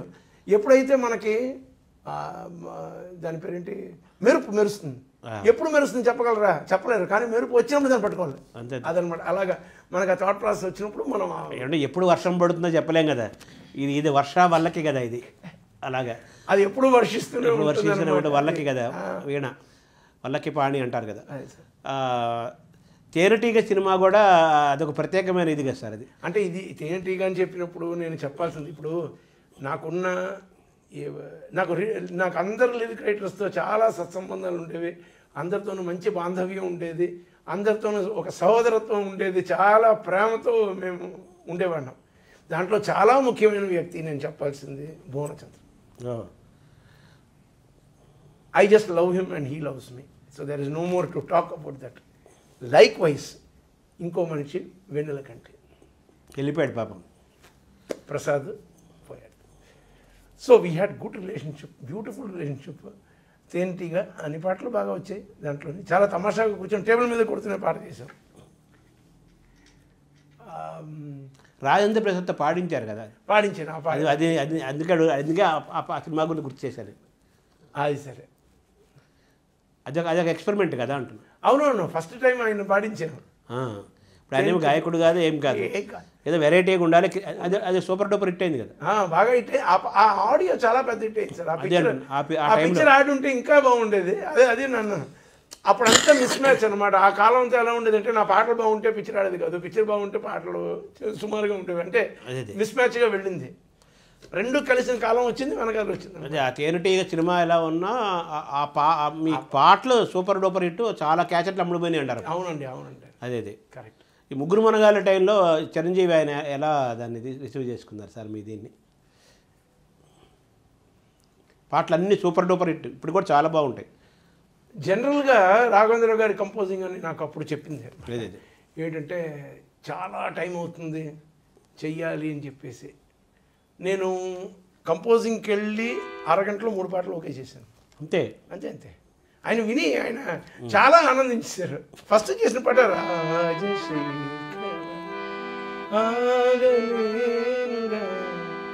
దీనని సుఖాలే అని ట్యూన్ చేశాను. ఫస్ట్ టైం చిరంజీవి గారిని పెట్టుకుని రాజశేఖర్ అని పాట పాడారు. ఎదురుగా ఉన్నారు వాళ్ళు. దాని తర్వాత అన్ని పాటలు మంచి కొట్టో కొబ్బరికాయ పాడింది. అవును. దాని తర్వాతనేమో నువ్వు ఒక్కసారి అంటే ఓకే అదో పాట చేసాం. ఇది ఇంకా but it was a beautiful experience, very nice experience. ఇప్పుడు విశ్వనాథ్ గారు ఉండగానే ఎక్కువ కాలం కేవీ మహాదేవన్ గారు ఆయన చేశారు. తర్వాత నెక్స్ట్ ప్లేస్ ఇళయరాజా గారు చేశారు ఆయనకి ఎక్కువ, ఆయన కంపోజిషన్లో. మిమ్మల్ని ఎంచుకోవటం ఎలా జరిగింది సార్? అది చెప్పాను కదా, మా దేవత అవుతున్నారు బాలు గారు. ఆయన చెప్పుంటాను, అదే నాకు ఆయన చెప్పే ఆ సినిమా నాకు వచ్చి ఉంటుంది. తర్వాత ఆ సినిమాకి మీకు తెలుగులో నాకు సరైన ఇది రాలేదనే, తెలుగు వాడు సరిగ్గా ఉపయోగించుకోలేదనే ఫీలింగు, తెలుగులో మనం ఇంకా బాగుంటుంది మీకు తెలుగువాడిగా ఫీలింగు, దాని సినిమాకి నేషనల్ అవార్డు వచ్చింది కదా మీకు మ్యూజిక్ కంపోజిషన్కి. అది చెప్పండి సార్. స్వరాభిషేకం అనేది అది ఒక సపరేట్ మాస్టర్ పీస్. అది అంటే దానికి కావాల్సినంత కృషి శ్రమ తీసుకుని దానికి కావాల్సినంత కృషి చేసాం. దాని యొక్క ఫలితం అనమాట. అంటే దాన్ని ఏమని చెప్పాలి నాకు తెలియలేదు. నాకు తెలుగు నుంచి నాకు ఒక స్టేట్ అవార్డు కానీ లేకపోతే ఇంకో ఏ అవార్డు నాకు దొరకలేదు. ఫస్ట్ టైం దొరికింది నేషనల్ అవార్డు దొరికింది అనమాట. నంది అవార్డు కూడా వచ్చింది కదా. అంటే నేషనల్ అవార్డు వచ్చింది కదండి, కాబట్టి నంది వచ్చింది ఆటోమేటిక్గా. అప్పుడు మీ యేసుదాస్ గారు బాలు గారితో కలిపి మీరు ఒకటి చేశారు. అవునవును, స్వరాలు అనుజుడై లక్ష్మణుడు. అదే నేను యాక్చువల్గా ఆ పాటకి బాలు గారికి నేషనల్ అవార్డు వస్తుంది అనుకున్నాను. ఎందుకంటే చాలా కష్టమైన విషయం ఏంటంటే శృతిలో లేకుండా పాడాలి. అంటే గొంతు పెగలదు అనమాట. శృతిలో పాడదాం అనుకుంటే గొంతు పెగలదు, తమ్ముడికి గొంతు పెగలదు. ఆ పెగలని గొంతుతోని ఆయన ఎంతో శ్రమతో శృతిలో చేరి పాడడానికి ట్రై చేస్తుంటారు అన్నట్టుగా ఆయన పోర్షన్ బాలుగారిది చాలా కష్టపడి పాడారు ఆయన. అదే ఇప్పుడు స్వాతిముత్యం సినిమాలో ఆయన లైలో లేకుండా డ్యాన్స్ కమల్ ఎంత కష్టం అది. అదే అంటున్నాను. అది చాలా డిఫికల్ట్. బట్ ఆ పాటకి ఆయనకి నేషనల్ అవార్డు వస్తుందని అనుకున్నాను. నేను చెప్పాను కూడా ఆయనది. బట్ ఏమిటో ఆ సినిమాకి నాకు వచ్చింది, మ్యూజిక్ వచ్చింది. ఆయన చాలా ఆనందించారు అనమాట. బాలుగారు ఆనందించారు, బాలుగారు చాలా ఆనందించారు, విశ్వనాథ్ గారు. అదే అంటే బాలుగారిలో మీరు క్యాచ్ చేసింది ఏంటి సార్? ఆయనలో ఉన్న ఆకర్షణ ప్రత్యేకత అంటే మా ఊరికి మాకు అన్నీ బాగుంటాయి వింటానికి ఒక సంగీత దర్శకుడిగా. నేను ఒక చిన్న విషయం చెప్తాను. ఇది నేను తమిళంలో చెప్పాను కాబట్టి తెలుగు వాళ్ళకి రీచ్ అయి ఉండదు, అవునుకంటున్నాను కాబట్టి నేను తెలుగు వాళ్ళకి చెప్తాను. అదే జనరల్గా ఏదైనా సింగర్ వచ్చి పాట పాడుతున్నప్పుడు నా గొంతులో ఈ పాట వినిపించబోతోంది అన్నది వాళ్ళ యొక్క థాట్ ప్రాసెస్. నా గొంతులో ఈ పాట అన్నది. బాలుగారిని సంబంధించిన వరకు ఈ పాటలో నా గొంతు వినిపించబోతుంది, రివర్స్ చాలు. ఇంకా దానిపై నేను చెప్పను. అదే అంతే. అంటే ఆయన పాట అది ఏమిటి ఆ వైవిధ్యం అని అడిగారు కదా. అదే అంతే. పాటకి ఇచ్చిన ప్లేస్ అంటారు అది, అంతే కదా. ఆ హీరో ఆ పాటకి ఆ కంపోజిషన్కి దానికి ఇచ్చిన ఫస్ట్ ఆయన. అదే ఆయన పాడుతుంటే ఆ పాట ఎవరిదని మీరు కనిపెట్టగలరు. ఇది ఎవరి కంపోజిషన్. ఇది తమిళ పాట ఆయన పాడితే పాట వింటూనే చెప్పచ్చు, ఇది ఎంఎస్ విశ్వనాథన్ పాట, ఇది ఇళయరాజా పాట, ఇది విద్యాసాగర్ పాట అని చెప్పచ్చు. ఆ మ్యూజిక్ డైరెక్టర్ ఏమనుకున్నాడో దాన్ని తెప్పిస్తాడు ఆయన. అది నేను బాలు పాడుతున్నది రెండోసారి. అదే నన్ను మిగతా సింగర్స్కి ఆయనకి ఉన్న వ్యత్యాసం అదే. వాళ్ళు రాగానే నా గొంతులో ఈ పాట వినిపించబోతుంది అంటే నా గొంతు ఎలాగ ఉండాలి అని అదే అనుకుంటారు. ఈయన అలా అనుకోడు. ఈ పాటలో నా గొంతు వినిపించబోతుంది, నేను ఎంత న్యాయం చేయకూడదు వినయం.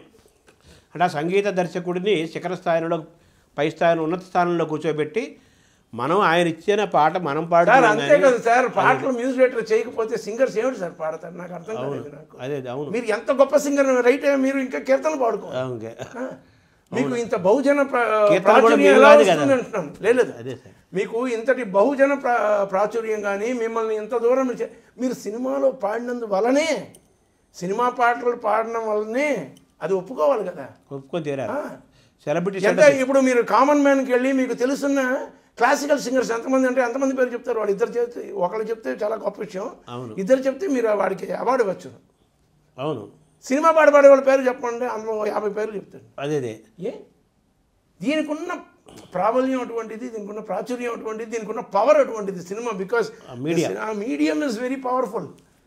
అంటే ఈ పాటలు లేకపోతే ఆ సింగర్స్ ఏం పాడతారు అని అంటాను. నువ్వు ఎంత గొప్ప సార్, మీరు అబ్బర సరస్వతి ఓకే కరెక్టే, మీకు పాటే నేను ఇవ్వలేదు, మీరు ఏం పాడతారు అంటున్నాను. మిమ్మల్ని ఎవరికి తెలుసు? వాళ్ళకి సెలబ్రిటీ స్టేటస్ ఇచ్చింది కదా సినిమా పాట అనేది, అంతే కదా సార్. అండ్ అది ఇప్పించింది ఎవరు? Music director. అది సో వాళ్ళదే పెద్దపేట ఎప్పుడైనా సరే. ఈ ఒక సాంగ్కి సృష్టికర్త ఎవరు? అది అవును. అదేమిటి సార్ తల్లిదండ్రులు. దాని రెస్పెక్ట్ ఏమిటిది, సంగీతమపి సాహిత్యం సరస్వతి స్థనద్వయం అన్నట్టుగాను ఈ సాహిత్యం ఈ సంగీతం లేకపోతే అసలు ఆ పాటే లేదు. అసలు పాట లేకపోతే ఇంకా పాడేవాళ్ళు కాదు, ఏం పాడతారని అడుగుతున్నాను. So first respect you have to give to the composer. అవును.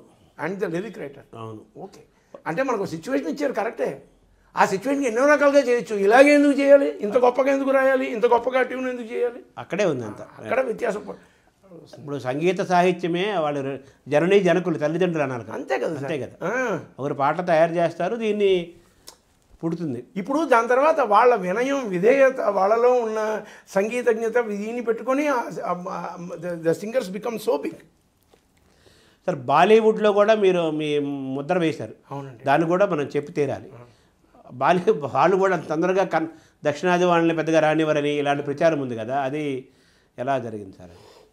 సో ఇప్పుడు ప్రియదర్శన్ అని ఒక director, he is a well known director, is a very famous director, very good director, Malayalam. ఆయన చాలా హిందీ పిక్చర్స్ కూడా చేస్తున్నారు. ఆయన నన్ను హిందీ పిక్చర్కి తీసుకెళ్ళాను. హల్చల్ సినిమా చేశాను. అది చాలా ఇది సార్. హల్చల్ సినిమా బాగా ఆడింది, దాంట్లో పాట ఇవాళకి బాగా హిట్ అయింది. తమిళ్లో చేసిన ఒక ట్యూన్ ఆయన చాలా నచ్చి దాన్ని అలాగే హిందీలో చేద్దామని చెప్పాడు. అదే సార్, ఆ సాంగ్ చేయడం. దాని తర్వాత మేరే బాప్, నేను దాని తర్వాత కన్నడంలో చేస్తున్నాను. కన్నడం చేశారు. కన్నడంలో రెండు సినిమాలు, రెండో మూడో చేశాను. దాని తర్వాత I'm the first south Indian composer to compose for a Hollywood film. అవును, బియాండ్ ది సోల్ అన్న సినిమా చేశాను. ఈ బాలీవుడ్ది ఒకసారి దాని బాలీవుడ్ మిమ్మల్ని వాళ్ళు ఎలా రిసీవ్ చేసుకున్నారో అది ఒకసారి. అంటే ఆ సినిమా వరకు బాగా ఆడింది, ఆ సినిమా తాలూకా పాటలు బాగా పాపులర్ అయ్యాయి. వాళ్ళలో ఎక్కువ ఐకమత్యం ఉంది సార్. వాళ్ళు ఇక్కడ వాళ్ళని మనం, అండ్ మనకి అంత టైం లేదు అక్కడికి వెళ్ళి వెచ్చించి వాళ్ళ టైప్ ఆఫ్ వర్కింగే చాలా స్లో వర్కింగ్ ప్రాసెస్ కదా. అప్పుడు వాళ్ళ డే స్టార్ట్ అవ్వడమే 1:30, 2 o'clock స్టార్ట్ అవుతుంది. సార్ రేపు పొద్దునే కలుద్దాం అంటే ఎస్ డెఫినెట్లీ 3 o'clock. మన పొద్దున 6కి రెడీ అవుతాం. అది మనకి అండ్ మన టైప్ ఆఫ్ వర్కింగ్కి వాళ్ళకి చాలా వ్యత్యాసం ఉంది. మనకి అది కొంచెం కష్టం. మనకి టైమింగ్స్ అంటే మనం చాలా industrious people, we work very sincerely, very hard. అది అక్కడ అది లేదు. అక్కడ కొంచెం రిలాక్స్డ్ లైఫ్ స్టైల్, ఆ లైఫ్ స్టైల్ మనకు అలవాటు అవుతుంది. వాడు అదే నేను చెప్పాను కదా, let us meet in the morning అంటే యా షూర్ బై 12:30, 1 o'clock అంటాడు. మార్నింగ్ అంటే మనకు 1 o'clock 6కే మనం నైట్ మేరకు తెల్లవారు 4-5కి లేచి స్నానం చేసి పూజ చేసుకొని రెడీగా బొట్టు పెట్టుకొని రెడీగా ఉంటాం మనం 6 గంటలకి. ఆ స్వరాభిషేకం గురించి మనం విశ్వనాథ్ గారు ఇటీవల వెళ్ళిపోయారు కదా సార్. సో స్వరాభిషేకం సందర్భంగా యేసుదాస్ గారు బాలు గారి ఇద్దరి కాంబినేషన్లో చరిత్రలో మిగిలిపోయే పాట అది మీరు ఇచ్చింది, అనుజనే లక్ష్మణుడు అన్నాయను చూపిలువ. యేసుదాస్ గారు ఏమన్నారు సార్? అది ఆయన స్పందన. ఆయనకు ఉన్నది యాక్చువల్గా చిన్న పోర్షన్ అయింది.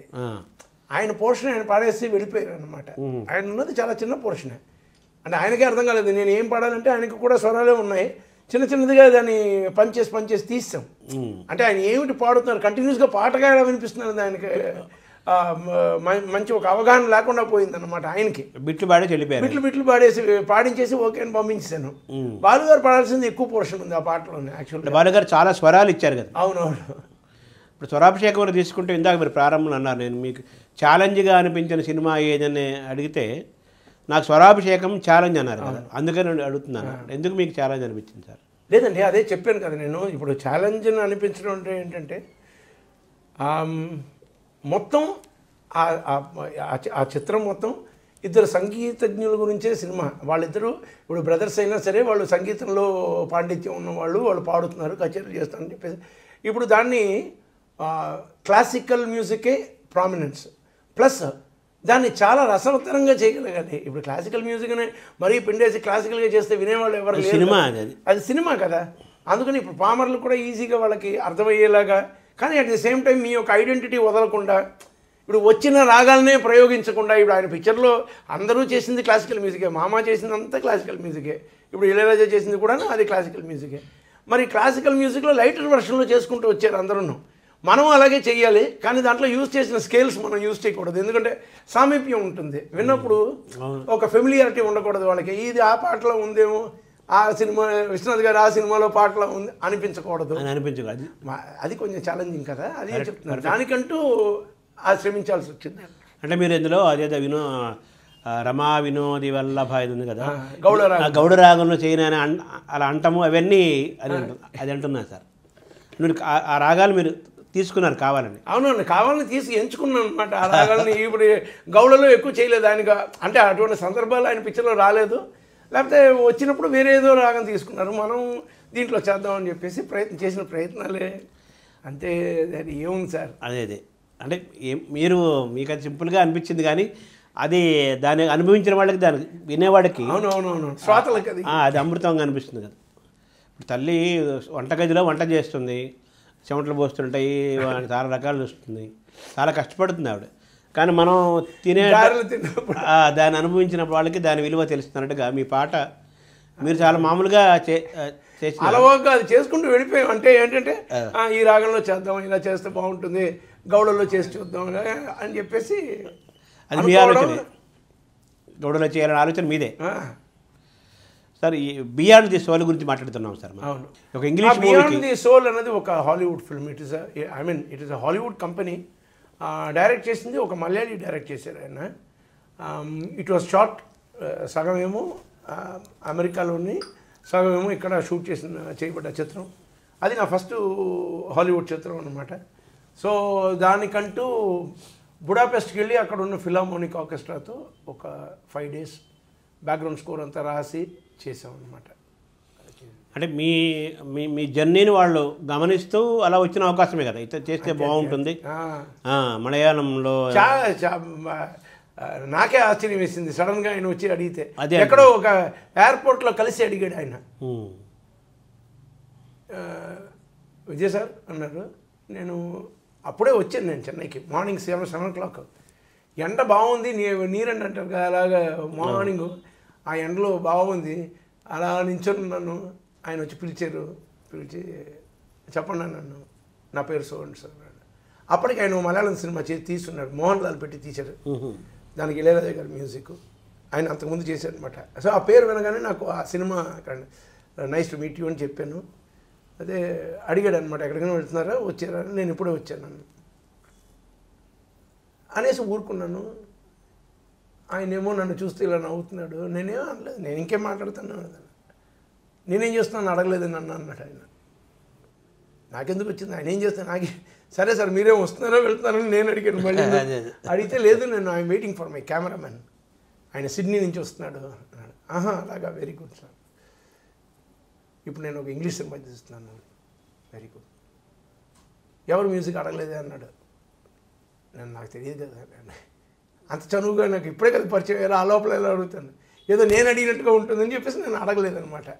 ఎవరు సార్ మ్యూజిక్ అంటే, మీరు ఓకే అంటే మీరే చేయండి అన్నాడు. ఇప్పుడు మనకు జరిగిన కాన్వర్సేషన్ ఎంత ఉందో ఇంతే జరిగింది. ఆ సినిమాకి నేను ఒప్పందం అయిపోయాను అంతే. అది దేవుడు ఇచ్చిన ఒక, అంటే మీ జీవితంలో జరిగిన ప్రతి ఘటనని, ప్రతి సందర్భాన్ని, ప్రతి గొప్ప విషయాన్ని కూడా ఇది ఒక దైవం కల్పించిన కల్పనలాగానే మీరు భావిస్తున్నారు కదా. అలాగే జరిగింది. అంటే ఇది అంతకు ముందు రోజునే నేను మాట్లాడుకున్నాను. అంతకుముందు బాంబేలో ఒక రిథమ్స్ మిక్సింగ్ ఒక పెద్ద హాల్లో చేసాం. ఒక 60 మందిని పెట్టిన మిక్సింగ్ చేసి ఆ హాల్లో చూసి నా అసిస్టెంట్తో చెప్పాను, ఇక్కడ ఒక ఫిలార్మోనిక్ ఆర్కెస్ట్రా పెట్టి నేను రీ రికార్డింగ్ చేస్తే ఎలా ఉంటుంది అని అనుకొని ఫ్లైట్ దిగాను, ఆయన నన్ను తీసుకుపోయాడు ఫిలార్మోనిక్ ఆర్కెస్ట్రా. అది అంటే అనుకున్న దేవుడు వెంటనే తదాస్తు అని చెప్పేసి అంటే కలగ అంటే పొద్దున్న నిజమైనట్టు నిజమైంది. అదే అది వెంటనే ఒక 3 monthsలోనే వెళ్ళి దానికి రికార్డ్ చేసాం అనమాట. మలయాళంలో కొంచెం పీరియడ్ డల్ అయిన తర్వాత ఈ నీలతామర అనేది మళ్ళీ పైకి లేపింది సార్, అది అంటారు? అదేం లేదండి, నేను బేసికల్గా చాలా మలయాళం పిక్చర్లు చేయలేదు, కానీ చేసిన అన్ని పిక్చర్లు హిట్ అయ్యాయి అదే దీంట్లో. కాబట్టి వాళ్ళకి ఏమనిపిస్తుందంటే ఎప్పుడు చేస్తున్నట్టుగా అలా కాదు, అది నేను ఎక్కువ ఏం చేయలేదు. ఎప్పుడు I was limited to very few directors. చాలామంది దే కుడ్ నాట్ అఫోర్డ్ మీ. అదే ఇక్కడికి వచ్చి చెయ్యాలంటే వాళ్ళకి కొంచెం కాస్ట్లీగా ఉంటుంది, అంటే వాళ్ళకి అక్కడే చెయ్యాలి, నేను ఇక్కడ ఉంటాను. ఇలాగ కొంతమంది కొన్ని రకాలుగా రాలేకపోయారు, కొంతమంది వచ్చారు, నేను వేరే లాంగ్వేజెస్లో బిజీగా ఉన్నాను. చాలా కారణాల వలన నేను రెగ్యులర్గా చేయడం కాదు, కొంతమంది డైరెక్టర్స్కి రెగ్యులర్గా చేస్తాను. అదే సో దాంట్లో లాల్ జోస్ అన్న వ్యక్తి చాలా ముఖ్యమైన వ్యక్తి. అతనితో మేము 12 సినిమాలు పోయి లాస్ట్ ఇయర్ రిలీజ్ అయింది, 12 సినిమా రిలీజ్ అయింది. ఎక్కువ సినిమాలు అతనువేనా? అంటే మేము కంటిన్యూస్గా ఆయనది 12 సినిమాలు నేను చేశాను. ఆయన 12 ఫిల్మ్స్ చేశాను, అండ్ 12లో 10 ఫిల్మ్స్ ఆర్ సూపర్ హిట్స్. మలయాళంలో అన్ని హిట్సే కదా సార్ మీరు చేసినవి? ఆల్మోస్ట్. ఈ నీలతామర అదేమన్నా దగ్గర స్టోరీ ఏమన్నా ఆ సినిమా ఏముంది సార్? నీలతామర అన్నది ఒరిజినల్గా ఒక ఎంటీ వాసుదేవన్ నాయర్ అని చెప్పేసి చాలా పెద్ద స్క్రిప్ట్ రైటర్ ఉన్నారు, ఆయన స్టోరీ అది. ఇట్ వాజ్ 1960sలో ఎప్పుడో ఆ సినిమా తీశారు, దాంట్లో పాట లేదు. ఇది ఇప్పుడు మళ్ళీ రీటూ చేశారు అనమాట ఆ సినిమాని. చేసినప్పుడు దీంట్లో 2 పాటలు పెట్టారు, ఒక పాట పెట్టారు. ఆ ఒక పాట నేషనల్ యాంథమ్లో సంవత్సరం మొత్తం దానికి అవార్డులు వచ్చాయి నాకు. ఆ ఒక పాట చేశాను. ఏది? నీలతామర. అనురాగ విలోచన నాయి அதிலேயே மோகிதனாய் படிமேலே நிற்கும் சந்திரனோ திடுக்கம் பல நாளாய் காலை உறங்க ஒரு తిడుకం. అది ఆ పాట. అది మీరు పూర్వజనంలో మలయాళంలో కేరళలో పుట్టారా ఏంటన్నట్టుగా తెలియదు, ఏదో అవినాభావ సంబంధం ఉందన్నమాట. విధంగా జన్మలనే ఉంటే నాకు తెలియదు అది. సరే, మీరు కొన్ని పాటలు పాడారా? కొన్ని ఎలా జరిగిందా సార్? నేను పాటలు ఎక్కువ పాడలేదండి, నేను 1-2 తమిళ పాటలు పాడాను. అవి ఏంటి సార్? అవి ఎప్పుడో చాలా రోజుల ముందు మన తమిళ పాటలు పాడాను సార్ నేను. అదే అన్న పాట ఏమైనా గుర్తుందా మీకు?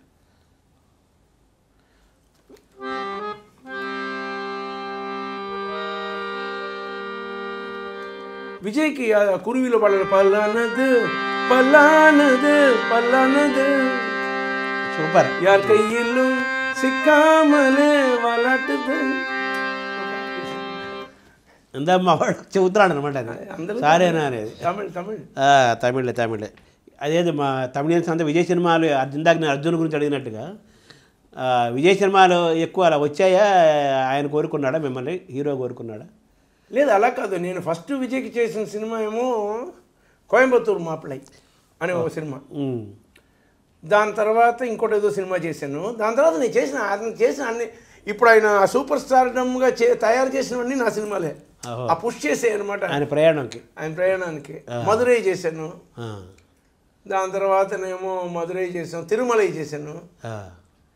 అన్ని పాటలు సూపర్ హిట్ అనమాట. దాని తర్వాత గిల్లి గురించి కూడా గొప్పగా చెబుతావు. గిల్లి మూవీ అప్పటిపోడు అదే ఒకసారి అబ్బో మళ్ళీ నేను పాట మీరే అప్పటిపోడు పోడు పోడు అసతి పోడు కన్నాలు இப்படி போடு போடு போடு எடுத்து போடு கையால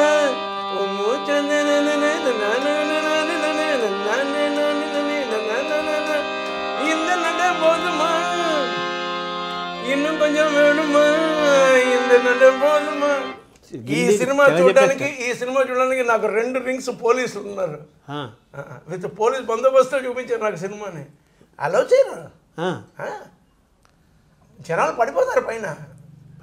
ప్రతి పాటకి అక్కడ థియేటర్ ఉంటే కదా సార్ జనాలు. ఎందుకంటే తిరుమలై ఉంది, మధురై ఉంది, వాడియమ్మ జక్కమ్మ వందే నిల్లు పక్కమ్మ ఇంక ఊరు అది ఉంది. దాని తర్వాత ఇప్పుడు అడుగూరి తిరుమలై చాలా పాటలు 7 ఒకటే అడుగుతున్నాను.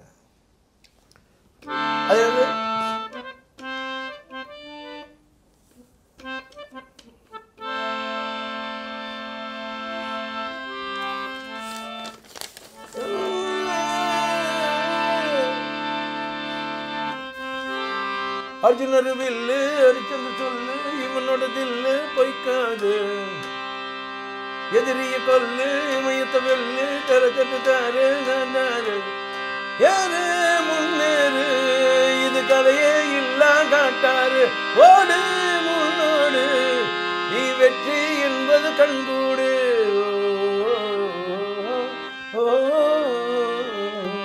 దాంట్లో మెలడీ పాడతాను అన్ని పాటలు ఉన్నాయి దాంట్లో కొక్కర కొక్కరకో కోడి కొక్క అన్ని అంటే ఒక పాట రెండు పాటలు కాదు ఇవాళ దాకా ఇటు సార్ 25 years ఇటు సార్ అని ఎందుకన్నా ఇవాళ ట్రెండింగ్ ఆ సాంగ్స్ ఇప్పుడు ఫేస్బుక్ లేకపోతే ఇన్స్టాగ్రామ్ వేస్తే ఇవాళ ట్రెండింగ్ ఆ సాంగ్స్ ఇవాళ ఉన్న సాంగ్స్ కాదు. అవును ఎప్పటికీ ఎవరు ట్రెండింగ్. ఇందాక నేను కార్లో వస్తున్నప్పుడు ఆ కెమెరామెన్ అంటున్నాడు సార్ సార్ సార్ అంటున్నాడు అనమాట. నాకేమో ఆ భాష అర్థం కాకపోయినా విషయం ఇప్పుడు నేను ఎందుకు 10 సార్లు పరమాత్ముడు అంటున్నానంటే అదే సార్ అతను చల్లగా మనం చూసింది ఏంటంటే ఒక భాష 2 భాషలు కాదు. అవును సార్. ఎవరైనా మ్యూజిక్ డైరెక్టర్ చేసినప్పుడు ఒక భాషకు పరిమితం అవుతారు. దాంట్లో చేసింది ఆ శోభిల్లి పక్క భాషల్లోనేమో ఆహా ఆయన చాలా గొప్పగా చేస్తున్నారని చెప్పేసి మాట్లాడుకుంటారు. నేను అలా చేయలేదు. ఆ భాషలో మనం గెలిచాం. అది చాలా తక్కువ మందికి అవుతుంది. ఇప్పుడు బాలుగారు తెలుగులో పాడినప్పుడు తెలుగు ఆయనగా ఉంటారు, తమిళ్లో పాడినప్పుడు తమిళ, మలయాళం పాడితే మలయాళంగా ఉంటుంది, కన్నడ వాళ్ళు అయితే ఇంకా వాళ్ళ సొంత ప్రాణంగా చూసుకున్నారు. సో ఇలాగా to become irrespective of your this thing to become their own person is very difficult. దానికి ఏదో భగవత్ కృప కావాలి, అది నిండుగా ఉంది అని చెప్పేసి నేను గర్విస్తున్నాను, సంతోషిస్తున్నాను. సరే అంటే మన కర్ణాటక శాస్త్రీయ సంగీతానికి తెలుగునే రాజభాషగా భావిస్తారు. వాగ్గేయత్రయం ముగ్గురులో 2 తెలుగు వాళ్ళే, చాలామంది తెలుగు వాళ్ళు వాగ్గేయకారులు కదా. సో ఆ విధంగా మీకు కూడా ఆ అంశ వాగ్గేయకారి యొక్క అంశ మీ ఆఫీసులో కూడా వాగ్గేయత్రయం పెట్టుకొని ఉన్నారు నిరంతరం కూడా. మీరు మామూలు మీరు మీ ఉపాసన అంతా సంగీతమేనా సార్? వేరే ఏమైనా పూజలు ధ్యానం చేస్తారా?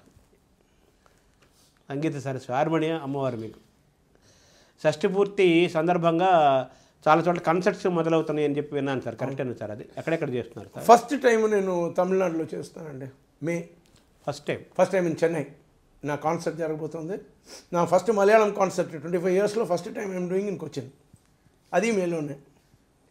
దాని తర్వాత ఫర్దర్గా I'm doing concerts in Malaysia, Sydney, అదే ఉన్నాయి. అంటే కొంతకాలం మన వేరే దేశంలో ఉండి వచ్చారు కదా సార్, అది పర్సనల్ పని మీద వెళ్ళారు? అవునండి, పర్సనల్ పని మీద. సో నెక్స్ట్ ఏంటి సార్ ప్రాజెక్ట్స్? ఇప్పుడు ఏమో నాది ఒక మలయాళం పిక్చర్ స్టార్ట్ అవబోతుంది. ఇప్పుడు మలయాళం పిక్చర్, ఇంకో 2 తమిళ సినిమాలు డిస్కషన్లో ఉన్నాయి. అది కాకుండా నేను ఇప్పుడేమో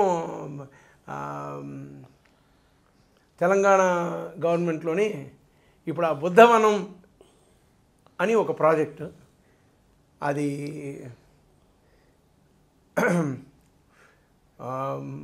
ఏమంటారు, అది I think it's going to be one of my most prestigious projects because it is showcasing Buddhism and how Buddhism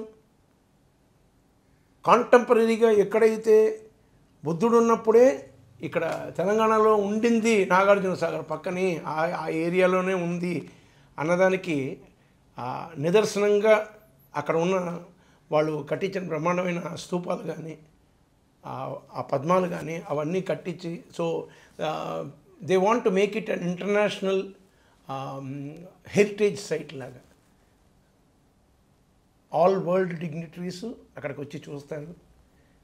ఎవరైనా సరే, those who pray for inner peace, world peace, జ్ఞానం కావాలి, బుద్ధి కావాలి, ఏం కావాలని ఆ బుద్ధుడిని అడగడానికి, ఏమంటారు ఆ సన్మార్గంలో ప్రయాణించాలని ఎవరికైనా మనసులో ఒక చిన్న కోరిక కలిగి అక్కడికి వెళ్ళినా సరే, దాన్ని మనం ఆ ప్రోత్సహించే విధంగా, ఆ ప్రోద్బలం కలిగించేలాగా మనం దానికి ఒక థీమ్ మ్యూజిక్ చేయాలన్నది నన్ను అడిగారు, కాబట్టి అది నేను చేయబోతున్నాను. గొప్ప ప్రాజెక్ట్, అది ఇంటర్నేషనల్ ప్రాజెక్ట్. అది that's going to be an international project and hopefully that will put the face of Nagarjuna Telangana into the world map అన్నమాట. As a big, I hope. Sir మీకు ఇష్టమైన గాయకులు ఎవరు సార్? నాకు ఇష్టమైన గాయకుల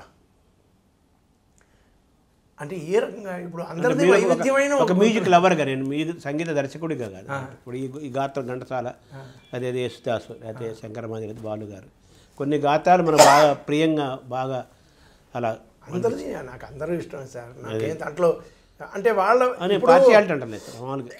లేదు అలా కాదు. ఇప్పుడు వాళ్ళు ఎవరిది కంపేర్ చేయలేని వాయిస్ ఇలా అలా ఉంటుంది అనుకరణ ఏం లేదు కదా అంటున్నాను.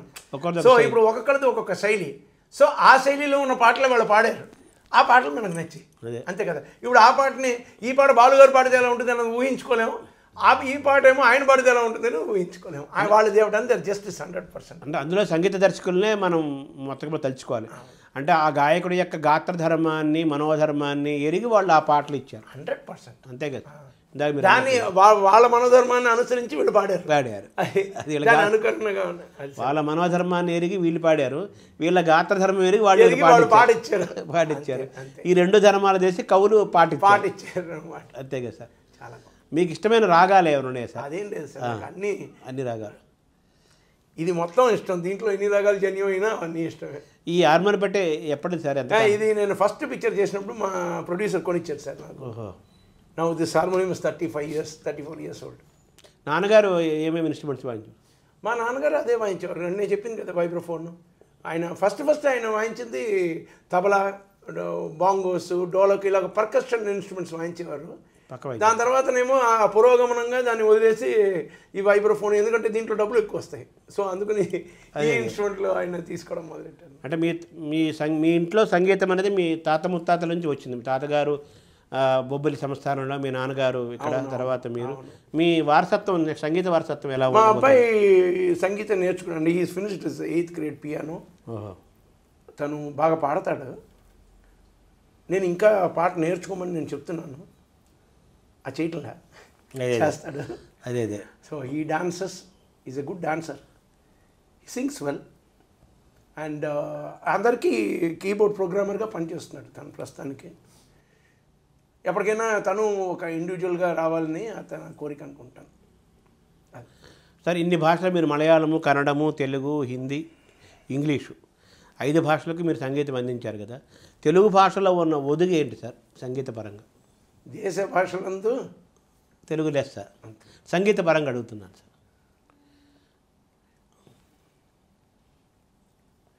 నాకు ఆ డిఫికల్టీ అనిపించలేదండి. ఎందుకంటే ఏ లాంగ్వేజ్లో చేసినా ఆ లాంగ్వేజ్లోనే నా మైండ్ సెట్ అయ్యి, ఇప్పుడు ఏదో అంటారు చూడండి, మీరు ఇంకో భాషలో మాట్లాడాలనుకున్నా మీ యొక్క మదర్ టంగ్లో దాన్ని ఆలోచించుకొని మాట్లాడతారంటారు, తెలిసిన కరెక్టేనా? అవును అంటారు. మీరు ఒకసారి అనుకొని ఆ మాటని ఈ భాషలో ఎలా చెప్పాలి అన్నదని తెలుగులో మిస్టేక్స్ రావచ్చు, కానీ నాకు ఆ ప్రాబ్లం లేకుండా పోయింది. నేను తమిళం బాగా వచ్చు, నాకు మలయాళం విన్నంత మాత్రం నేను చెప్పగలను. నేను తమిళంలో పొయిటరీ రాసేవాడిని చిన్నప్పుడు. సో నాకు ఆ కవిత ప్రవేశం ఎక్కువ ఉండేది, అందుకని ఎక్కువ నాలో భావుకత ఎక్కువ ఉండడానికి కారణం అది. ప్లస్ నేను పొయిటరీ ఎక్కువ ఎంజాయ్ చేస్తాను, ఎవరు రాసినా సరే. సాహిత్యాన్ని చాలా ఎంజాయ్ చేసేవాడిని. I was ఒరేషియస్ reader first. అవన్నీ దాదాపు నెమ్మదిగా అవన్నీ టైం లేకుండా పోయింది, అలా అయింది. సో ఈ భాషకి ఇదేనే కాదు, నేను తెలుగులో ఆలోచించినప్పుడు తెలుగు పాట కింద ఆలోచిస్తాను, అది చాలా సులభంగా ఉంటుంది. తమిళ పాట అయితే తమిళంలోనే ఆలోచిస్తాను అనమాట. సో నాకు ఆ డిఫికల్టీ ఎప్పుడు లేదు, ఏ భాష అయినా సరే. నేను మీకు ఆశ్చర్యం వేస్తుంది, నేను ఒక ఏంటిది మలేషియన్ సాంగ్ ఒకటి చేశాను.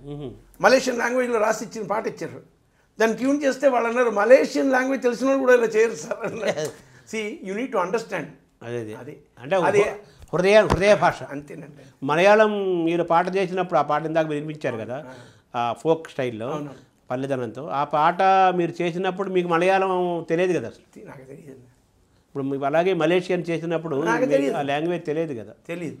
అదే హృదయ భాష అంతే, సంగీత భాష. సార్ చాలా కృతజ్ఞతలు సార్. మీతో ఎంతసేపు మాట్లాడినా తనివి తీరలేదే అన్నట్లుగా తనివి తీరదు ఇది. నమస్కారం సార్. చాలా సంతోషం మీతోని, మీ ద్వారా మీ ప్రేక్షకులందరితోని నేను మీతో సంభాషించి ముచ్చటించి నా యొక్క ఈ చిత్రయానం, ఈ అసలు ప్రయాణం ఎలా జరిగింది, ఏమింటున్నాయని చెప్పేసి ఏవో కొన్ని అనిపించినవి నేను చెప్పగలిగాను. I'm very happy. Thank you sir. అది మనం విన్నాం కదా, విద్యాసాగర్ గారు. సాగరం అంటే సముద్రం, అది ఒక సంగీత సముద్రము. ఆయన కొన్ని వందల పాటలు అన్ని భాషల్లో చేశారు. ఆ భాషలన్నిలో ఏ భాషలో చేసినా ఆ భాషే తన మాతృభాషగా తన సొంత భాషగా భావించి చేసిన సంగీత దర్శకులలో అతి తక్కువ మందిలో విద్యాసాగర్ గారు తప్పనిసరిగా ఉంటారు.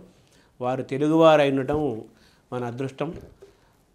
త్వరలో బుద్ధవనం తెలంగాణ ప్రభుత్వం ఆధ్వర్యంలో బుద్ధవనం ప్రాజెక్టు వాళ్ళు చేపడుతున్న ఆ ప్రాజెక్టు అది అంతర్జాతీయమైన ఖ్యాతిని తెలుగువారికి తెలుగు ప్రాంతానికి ఇవ్వడంలో విద్యాసాగర్ గారి పాత్ర కూడా ప్రధానంగా ఉండబోతుంది. ఇప్పుడే విన్నాము. విద్యాసాగర్ గారి నుంచి ఇంకా అద్భుతమైన పాటలు ఎన్నో రావాలని, మనకు ఆనందాన్ని పంచాలని, ఆ సంగీత అమృతాన్ని మనకు పంచుతూనే ఉండాలని మనం వారిని కోరుకుంటూ వేడుకుంటూ సెలవు తీసుకుందాము. వచ్చే వారం మరో గొప్ప వ్యక్తితో మనం టాక్ షో చేద్దాం. నమస్కారం.